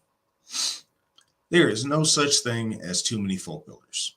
We can find something for everybody to do. I will say that the more folk builders we get in an area, the more challenging it is for them to find their individual niche to where they're contributing at a high level, because you're only going to host so many events in a very small geographical area. But we love having a lot of folk builders, and when you have a lot of folk builders, there is a lot you can do. It just gives us a lot of utility. We got people that our numbers are growing. The AFA is bigger now than it's ever been, and we're doing great, but we've got a long, long, long way to go. And I think that, we're not anytime soon going to reach a number to where all of the, heterosexual, conservatively minded white people in a given state in the United States are Asatru. Our numbers, we're at a point where too many folk builders is not a problem. Every different folk builder they're going to interact with people a little bit different. They're going to appeal to a different group of folks, to a different age, a different profession, a different, just a different in-group of people that they interact with well. And when we get all that together, that's how we build a whole community. And that's been a huge asset. We kind of opened the door to everybody who wants to be a folk builder to be able to get them in a spot where they can give that a try if it's something they want to do. And that was actually Cliff's idea, and that was probably 2 years into that now or so, and it's yielded amazing results. And this last year alone, we grew by 20%, and thanks in huge part to our just abundance of folk builders that are out there working hard for us every day. So there's no such thing as too many folk builders in an area. Nick asks, what are your thoughts on white folk beating the Native Americans to America? I have a question. Hey, Jason, is that something you've, spent a lot of your attention on, or do you have thoughts on the original inhabitants of the Americas? I've looked into it a little bit here or there. I don't have a big opinion on that. I'm the type of guy that like solid evidence and proof and different things. And if I don't see a certain thing, or whatever, I don't know. I have to see concrete things sometimes, a lot of times. So a lot of times I don't give something too much thought unless it jumps out at me more. But I have thought about it, different things and whatever civilizations that have come before. So that's fascinating. I just never know what to do with it. It's super interesting, but it's also very, very frustrating because it's hard to have anything to grasp onto in those things. Now, I've seen lots and lots of evidence to where I believe that there was very ancient white people that made it to the Americas. There's a lot of reasons that I believe that, but knowing the specifics of it are so tricky. I see somebody over on the side mentioning about skeletons that have been hidden by the Smithsonian, which is absolutely a real thing. Yep. Again, hiding skeletons. Which skeletons? How many were there? What do we need to know about the skeletons? Unfortunately, because they've been hidden, we don't know the answers to those questions in a way that it just leaves so much open. Obviously, and this is with a lot of stuff. This isn't just in our circles. I've been listening to, so somebody asked earlier what I was listening to, and I didn't answer. We kind of kept it on Jason and the black metal, but I listened to audiobooks, and I've been listening to some Graham Hancock stuff lately, and it's fascinating. Again, I don't have any huge conclusions on it other than that there's a mainstream orthodox view of archaeology and view of history, and people are not at all open to fair scientific inquiry into that and into changing that. So unfortunately, in the world that we live in, a lot of the quote unquote authorities have burned me so bad that I don't trust them on things. So it's hard. I don't like to be the guy that is contrary to an idea, but then doesn't have an alternative to back it up with. And that's what you find with a lot of these things. I can't tell you exactly what did happen, but I can tell you what didn't happen. There were absolutely white people in the Americas before what are termed Native Americans were here, and during in different capacities. And there's amazing and fascinating archaeology to prove a lot of that. One of the things, and again, I don't make any bold claims on it other than, there's way too much smoke for there not to be fire there. But something that's really interesting. When I mentioned that I took a trip to Denmark, and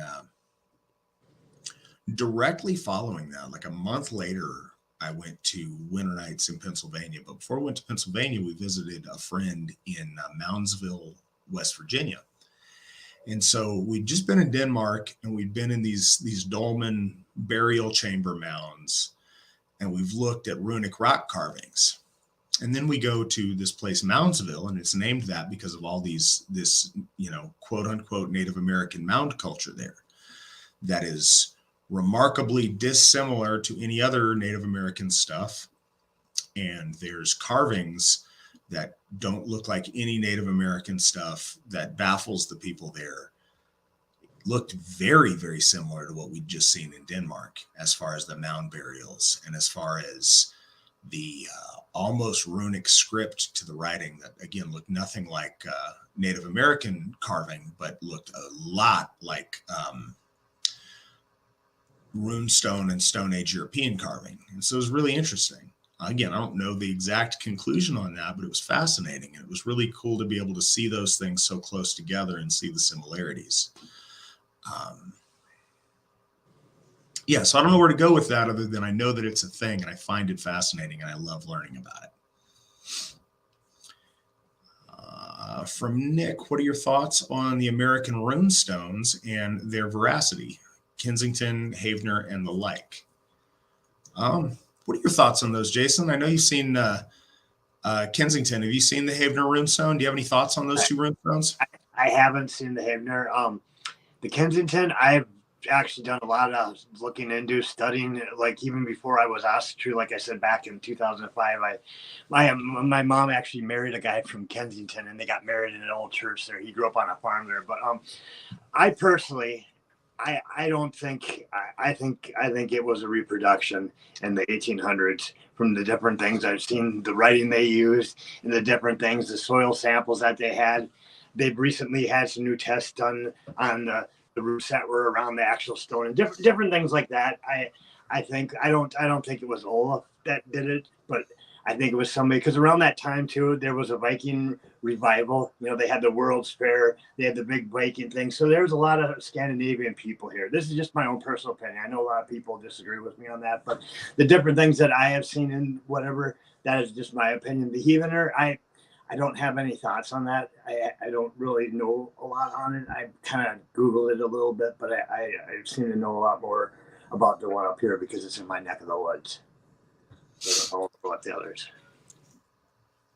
So I've I've been fortunate enough to see both the Kensington and the Havener Runestone. The Havener Runestone I just saw for the first time this last November. I think they're awesome. I think some of it's missed. Like I don't believe that either of those two runestones is necessarily, Viking age. I think the Havener one is a little bit more compelling for being something very ancient, but either way, I think it's fascinating. At some point before the modern era, well, I say modern era, but before, the 1900s, we have people that know how to carve runes in these stones. And that's, that wasn't super common knowledge for everybody. It's really amazing and cool to me if somebody in the 1800s did carve these rune stones. That would be fantastic. The fact that we have people that knew enough about runes and carving rune stones to do that at that time in the Americas is really a neat thing. If we have them there from a much earlier period, even cooler. But I think that they're both fascinating and wonderful things. It's kind of interesting, the Kensington one and the more medieval script that it was, as opposed to like Viking age runestones, which is also kind of fascinating to me, because there was somebody with this corpus of knowledge to do that. And if you're, in the 1800s in Minnesota and 12th century Swedish rune script, that's still really interesting and really fascinating to me. So I think they're amazing pieces to go see and just dream and think on. I agree. Jason, do you do some pretty cool woodworking? Are you currently creating anything? Yes, I'm working on a couple things right now. I usually do some Molnir carvings that I make necklaces for people and whatever. I'm working on a couple of them. I'm working on a Irminsil project right now. I've been kind of just playing around with that design, and I got a couple other things I'm working on for some donation things or whatever. But yep, trying to keep up on stuff. I have good days and bad days. When I'm hurt real bad, the mojo doesn't flow as much. So there's times where I don't go out in the garage to work, but then there's other times where it doesn't stop. You just the creativity. So, but it keeps me busy.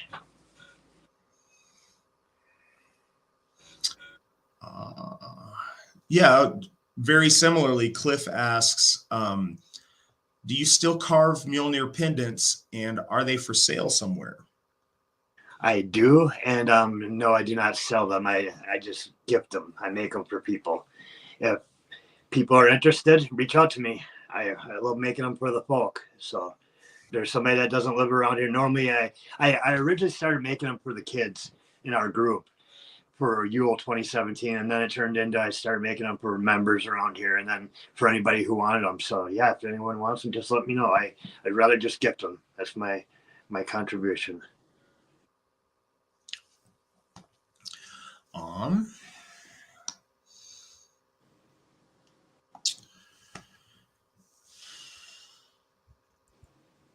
Okay, so this is a question from Jamie. I wondered, is there a festival or some sort dedicated to the AFA? So trying to understand the question, and I think that Jamie is outside of the United States, I believe.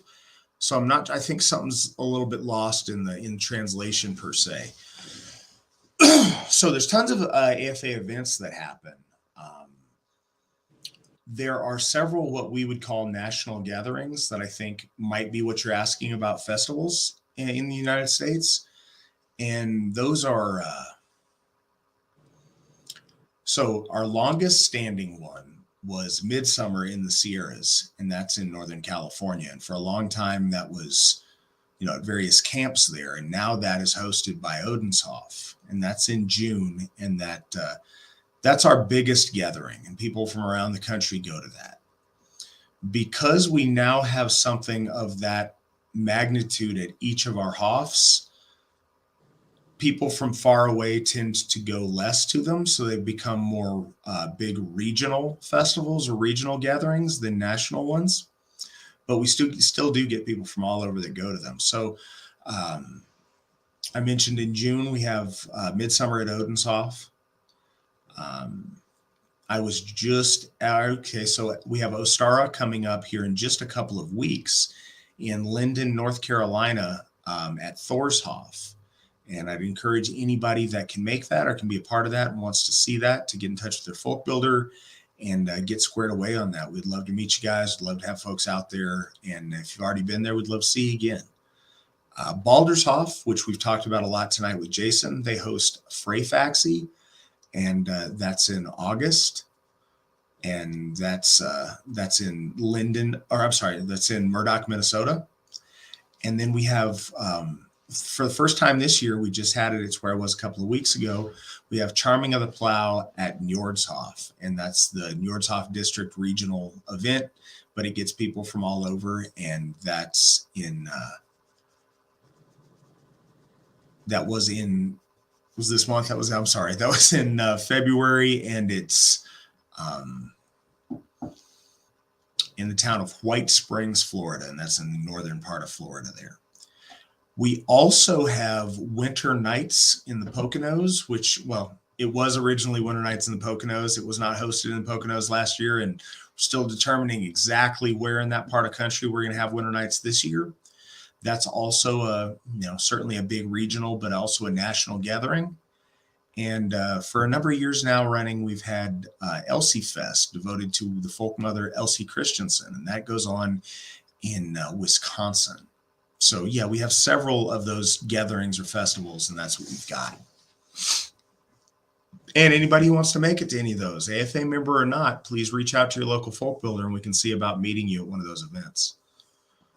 Antonio asks, I know I asked the question like months ago, but if anyone who is white but has, let's say, 25% or less Black ancestry, are they still folk even though they are more white passing? So here's the thing, Antonio, and I want to be really clear on it. I don't want to be wishy-washy. Our standard is and has always been and always will be, do you look white? Do you act white? Are you identifiable as white? Do you consider yourself white? And importantly, do people, when they see you, consider you white? It's a losing battle when we start getting into percentages. There's people with, a technical percentage that may be higher than some that look completely white. And there's some with a very small percentage of other that look completely other. And the big point on that isn't so much for the individual as it is for the group. What we celebrate as a folkish faith and as an ethnic faith is our commonality. And if you are obviously other, that throws that all off. We celebrate what makes us the same. And when you show up, that makes you stand out as racially different than us. That makes everyone uncomfortable. And it takes something that was homogenous and now it's not. And that's what we don't want at our religious observances. And so that's the thing. So there's no super clean answer. 25% is an awful lot. 25% is way too much. But there is no exact percentage that's perfect. It's, do you look at the guy and do you see a white person or not? Do the rest of us see a white person or not? And further than that, somebody like, and you may not be familiar with this, this is, a United States political reference, but someone like Elizabeth Warren, who is whiter than any of us on here, but she pretends that she is Native American and tells everyone that. If you are completely 100% white, but at all of our events, you are telling everyone that you're something else or something other, that's also not okay. So it's a little bit more nuanced answer than I think some folks want, but it's the true answer, and it's what's important for the group. To those of us who have been solo practicing for years, what do y'all recommend for new people joining? Jason, what do you recommend for brand new people joining that are only used to solo practice up to this point? Come on to a hop. Come on to a hop, or come to any event. But by doing that, you get a taste of the group thing. You'll realize how lonely it is being by yourself. That's the thing that I yearned for the longest time, was to find a group. Being brand new, especially, and not knowing much about Asatru, and being alone was very lonely. So finding other like-minded people and people that are practicing already doing it, be the way to go, I think. I don't know if this is the situation you find yourself in or not, Matthew Gordon, who asked the question. But I would encourage everybody, just get out there and do it. Don't hesitate to get out there and get involved. Exactly what Jason said. If you're close enough that you can go to a Hoff, man, do it. I mean, if it's a couple hours drive, it's well worth it. Get out there and do stuff. Get involved locally.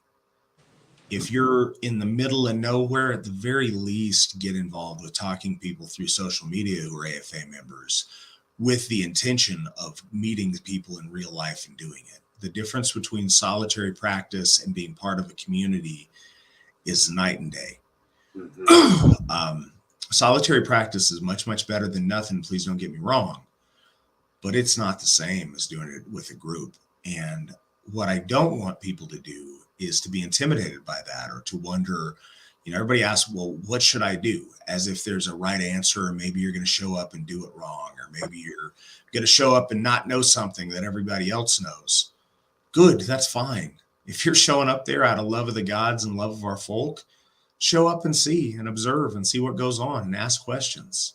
Everyone, we all love this so much. That's one of the reasons that whenever Tony asks how I'm doing, when I'm here, I'm doing amazing, no matter what the rest of my day's like. Getting on here and talking about Asatru is something I love. And I think you'll find that with most of our members. If you show up somewhere and you're brand new, ask them questions, talk to them about stuff.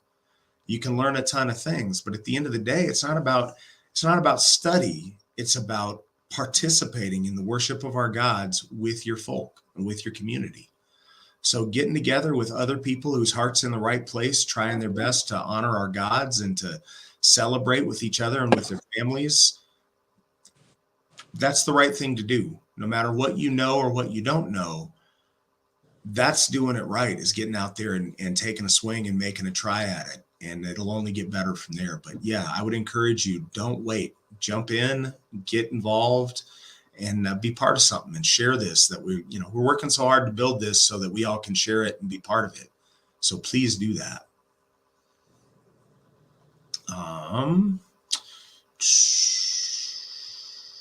What advice can you give to new kindreds that are made of new believers?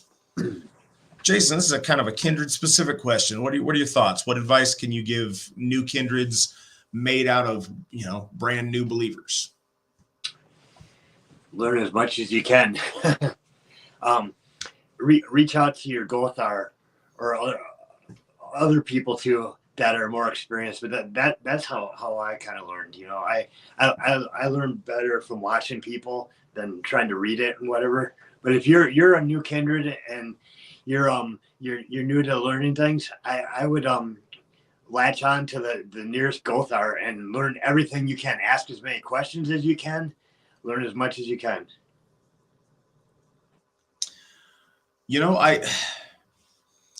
It's very similar to the individual practitioner question that I just answered, as far as just get involved, go out there and do it. You have any number of people that would love to give you guys advice. If you have a new kindred that you guys are all brand new, but you want to be a kindred, I would, and I always say, make your kindred revolve around the AFA. That gives you guys something external to rally around, and a way and a structure to do things that unites and guarantees that you're moving in the same direction. And when you do that, you do this as a member of the AFA, but when your kindred is an AFA kindred, you benefit from the relationship that the AFA has built with the gods over the last, we're in the 29th year of the AFA now. And that's built on a 54-year-long relationship that our founder has built with Odin. Linking up to that and sharing in the haminya of that is good and makes your kindred stronger. But yeah, get involved, do stuff. Don't be afraid to participate in bloat and to worship because you're scared you're not doing it right. If you're doing it from the right place out of piety and respect in your heart, chances are you're doing it just fine. And if you have questions, any of our Gothar would love to help you any way we could. Please reach out to our Gothar. If it's generic, gothar@runestone.org, and any of our Gothar would be happy to jump on and answer questions. You can always reach out if you guys have questions to me personally, Matt Flavel@runestone.org. I'd be very happy to help any way I could or direct you to the right person for you. But I would encourage, again, don't wait. Get out there and jump right in and be excited and carry on that momentum. Daniel asks, are there any books that you'd recommend on the Hyperborean myth? It's a good question. There's lots of cool and interesting ones to one degree or another. There's very few that I can get super excited about all of the information. One that I would say is An Arctic Home in the Vedas by, I believe, Baal Tilak. I would recommend that. Yeah, I suppose that's my go-to, but there's a lot of information on that just tends to be very fragmentary and not all in one book. Or if there is, it's not books that I've found. And Daniel, there was that audio book that you recommended to me a couple of last month. And the first half of that has a lot on the Hyperborean myth. If you want to link that up in the side, I forget the name of it already.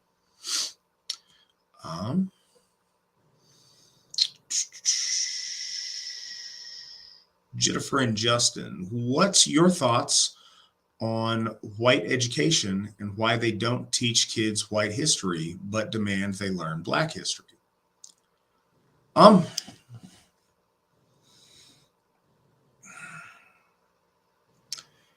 So, a couple of things. First, I will certainly answer your question, but I don't want to spend too much time on it because I think we all get it and we all don't like it.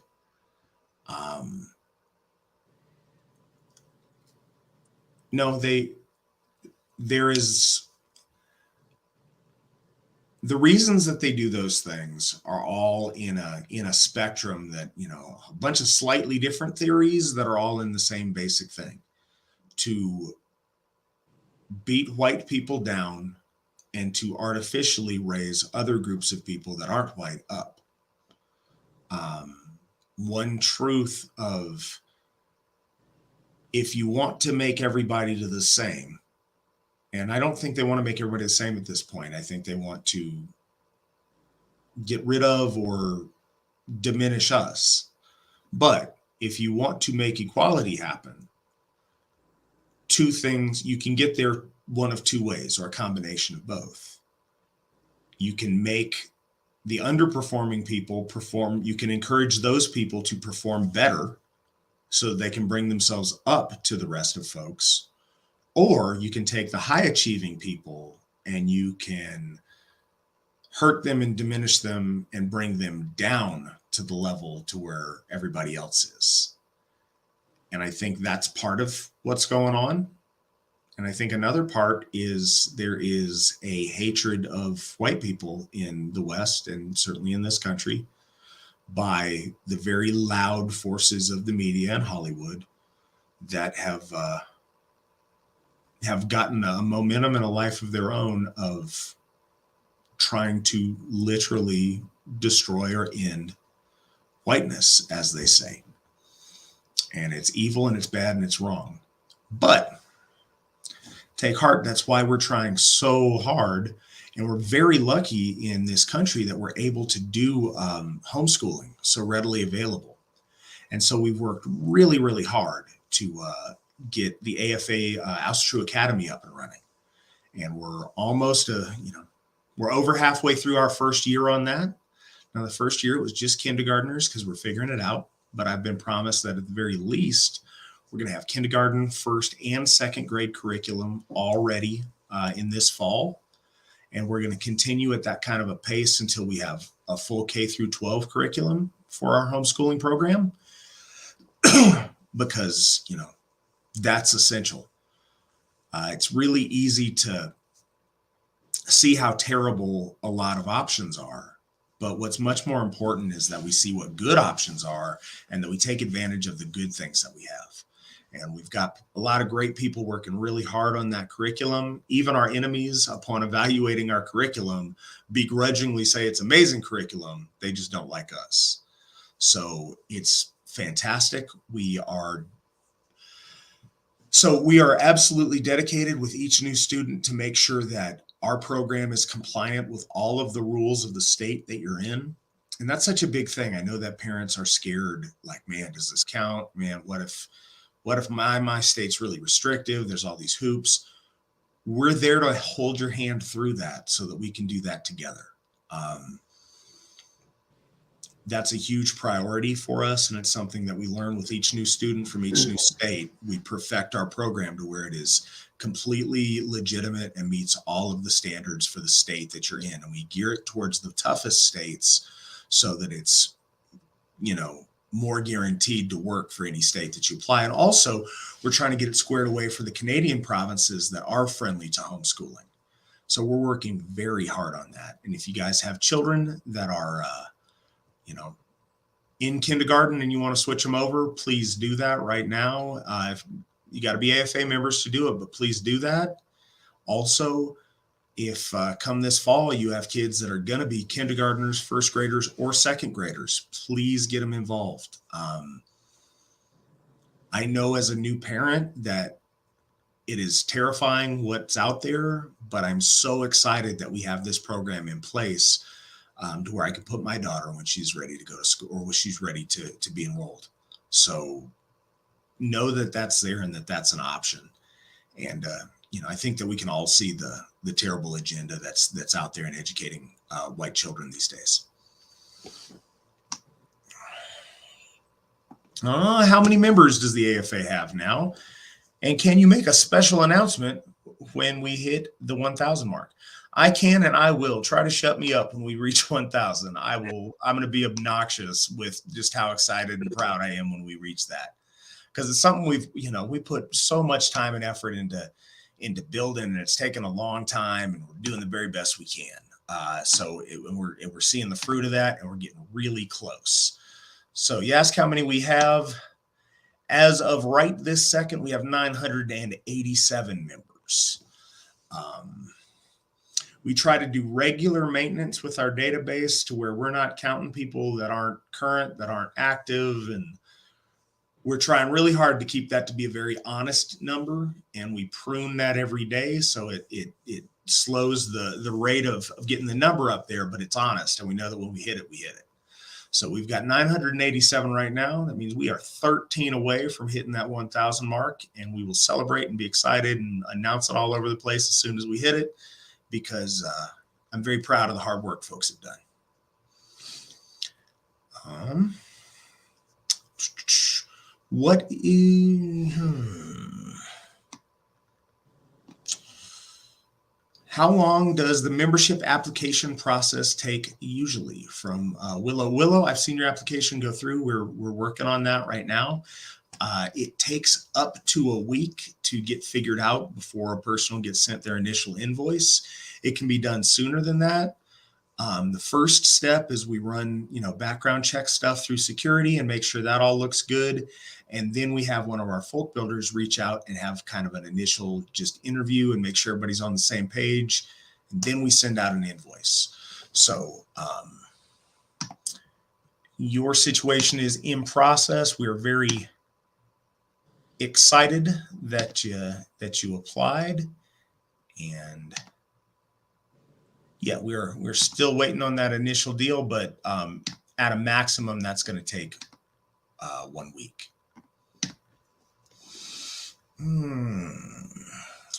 All right, it looks like our last question of the evening. what is your opinion on the horrible display at the Grammys?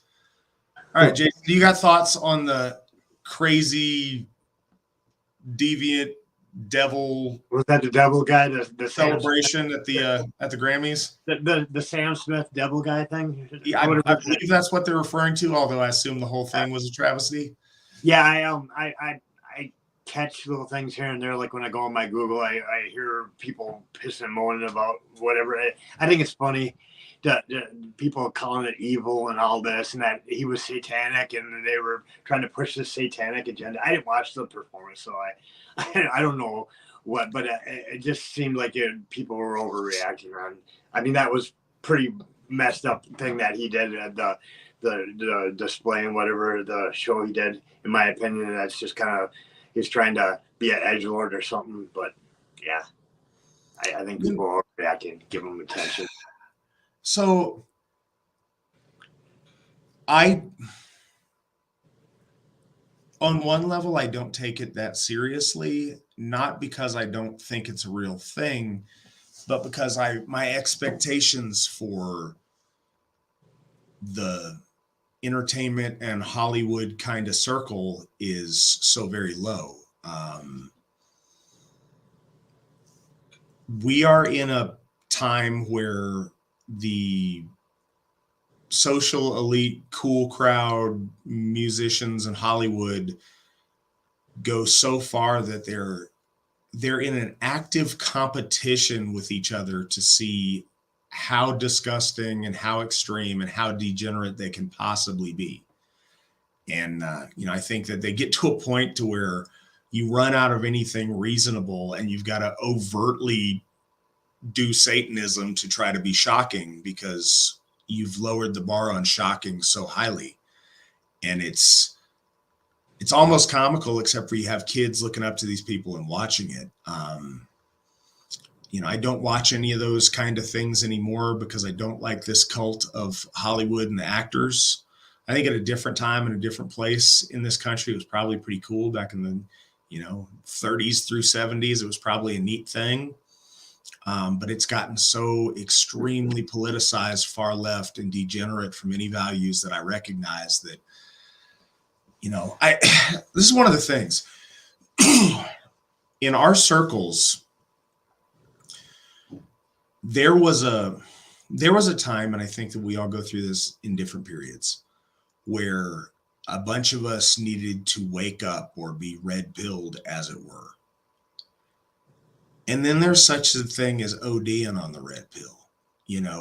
If all day, every day, all of your information stream is about how terrible the world is, it is depressing and it literally kills our people.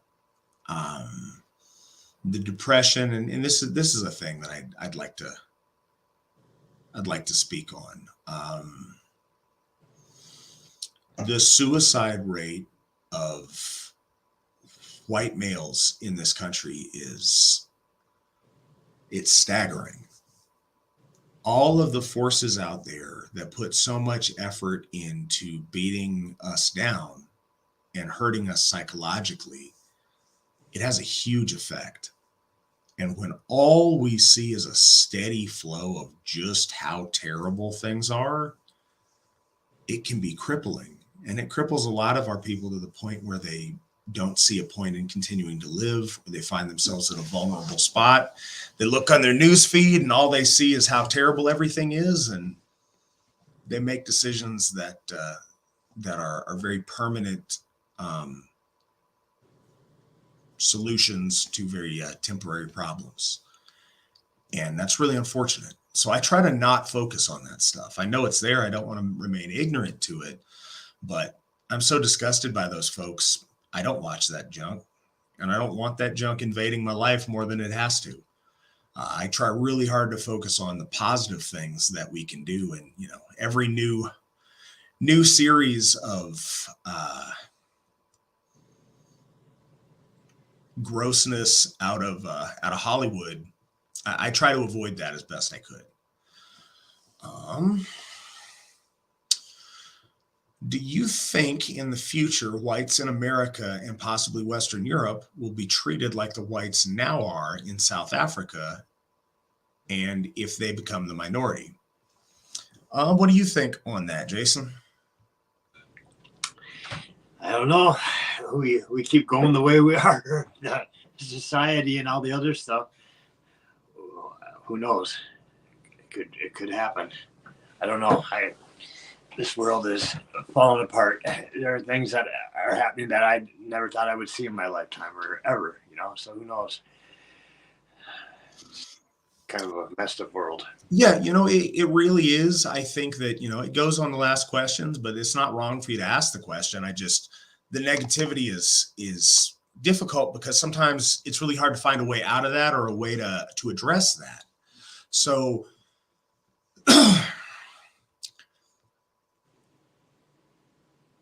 there's absolutely that possibility. And I think for us to be vigilant now before it's got that bad, and to take all the steps we can to ensure that it doesn't get that bad is really important. I think we have some very hardly ingrained constitutional freedoms that put us in a good spot to maintain some things. I think we need to be vigilant in advocating for ourselves and for our folk and not let it get to that point. But yes, that's always a danger that's out there. And I think we should all be aware of it, not obsess over it, but be aware of it and do what we can to buttress against that happening.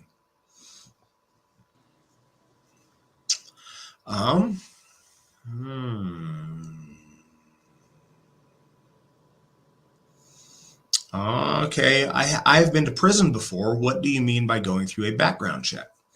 So the AFA, when we get an applicant, we do a background. We run a background check. We have our application, and it's got several questions on there. Biggest things that we look for on the background check is that this person is who they say they are. And we have, celebrating this, we've got a lot of members that have had that experience in their life to where they've been convicted and done some time in prison. And that doesn't disqualify you from being an AFA member. But if on your application you say, no, you've never been convicted of a felony, and then we find out you have, well, then you've started out your relationship with us lying. And that makes us, leery. And when we look at what the crime was, protecting our families is really important. Sexual crimes we take very, very seriously to ensure that we have our families around people that aren't likely to be predators to them. So we don't, we take a very stern stance on people who apply that have a history of any kind of child sexual abuse or any kind of, for that matter, adult sex crimes abuse. Sex crimes we take very, very seriously. Domestic abuse crimes, mistreating elders, things like that. Those things we take really seriously. But no, somebody who's done time, that doesn't automatically mean you can't join the AFA. A number of our best members are folks that have had that in their past. But we do want to know that when people get in. We want to know if there's a history of that because people are trusting us to have their families around. One of the most beautiful things to me about AFA events is that in this world, it's, those of us that are listening to it that are my age or older, and I'm 42 this year, or I will be 42 this year. When I was a kid, we used to go play. We'd play outside, we'd play with other kids, and the parents didn't have to be watching us 24/7, terrified something bad was going to happen. It's not the world we live in anymore. It's so special to me that at AFA events, parents trust their kids to play together and trust that other people are going to be looking out for their kids and they feel safe with their families. We have a responsibility to do our best to not let in folks that are going to prey on our children. And so that's very, very important and one thing we background check on pretty heavily. But yeah, that's what that is. Along with some other stuff, we try to look at social media and stuff and make sure that you are what you say you are and that you're not, supporting a lot of stuff that's contrary to our values. And if you are, it prompts us to, ask the question, because we all come from different places. There's a great number of people that thought really differently on things a year ago than they do today. And maybe they've seen the light and everything's different, but it does help us know where and what to ask to make sure that folks are right to be around us and be around our families.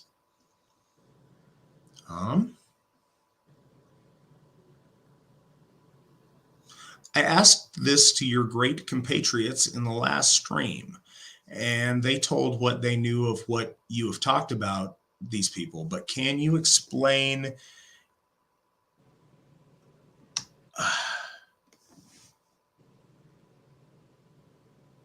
the meaning of, okay, this is really tricky. Nick, is the next line connected with that? Because I don't think I'm understanding okay, can I explain? Oh, your meeting. Okay. It would help if I read English correctly. That's completely my fault. Anyways, but can you explain your meeting of the Artsgemeinschaft Germanic community? Yes, absolutely. So our folk builder at the time, Anders, he had reached out to some various Europeans that were interested in the Asatru Folk Assembly and what we were up to, and that would be interested in meeting us for a celebration over there. So a number of people, I think,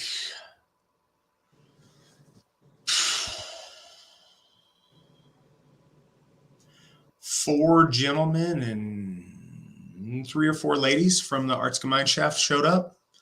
And they were great. They were really, really nice folks to meet. They taught us some cool folk dancing. A number of them didn't speak English, but some of the younger ones,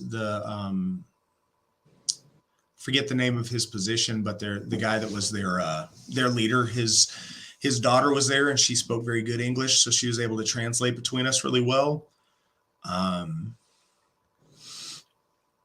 Yeah, it was just very nice. We got over there for our main, one couple who was from the Artsgemeinschaft spoke 0 English at all, an elderly couple. They actually stayed with us for days over there. They didn't speak English. They also didn't speak Swedish.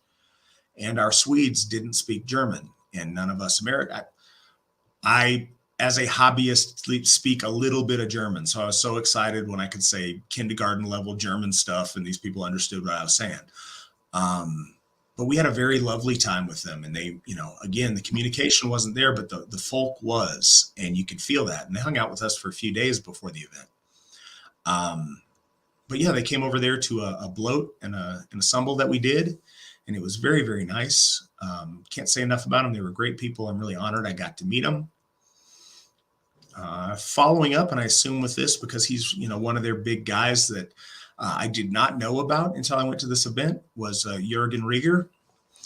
You said, did I ever meet Jürgen Rieger? I did not. I believe he passed away before I was able to be there, but the folks at the Artsgemeinschaft talked glowingly about him, and he was a point of connection between our folk in Sweden and the Artsgemeinschaft, that they both knew that man in their life and had great things to say about him. And I think that their appreciation for Jürgen Rieger is why that event happened, and we all got together. So that was a nice event and a nice thing.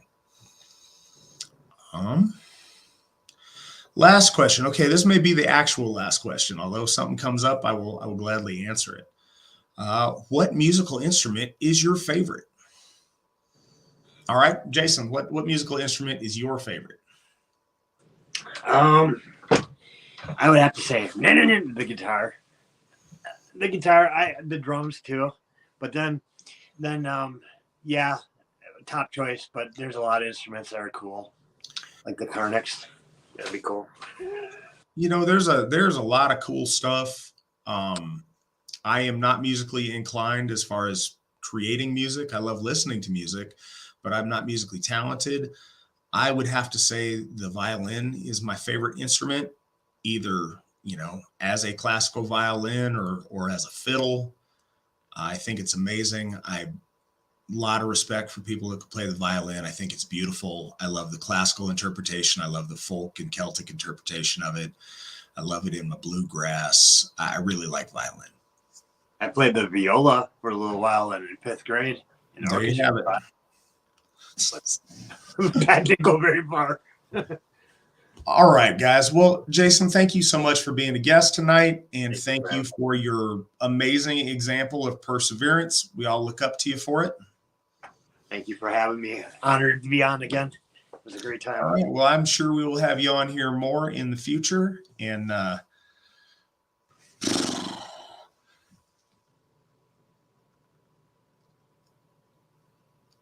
so I would, okay. I'm going to do my normal sign off thing, but as I sign off, I want us to take a moment, to have a moment of silence for a member that passed away this last week, and to dedicate this show in memoriam to an AFA member, Mitch Lovelace. And as soon as I get done with my little sign off, we'll pop on a picture and take a moment of silence for that, if you guys would, please. So, hail the gods, hail the folk, hail the AFA. I'll see you guys next week. Remember, victory never sleeps.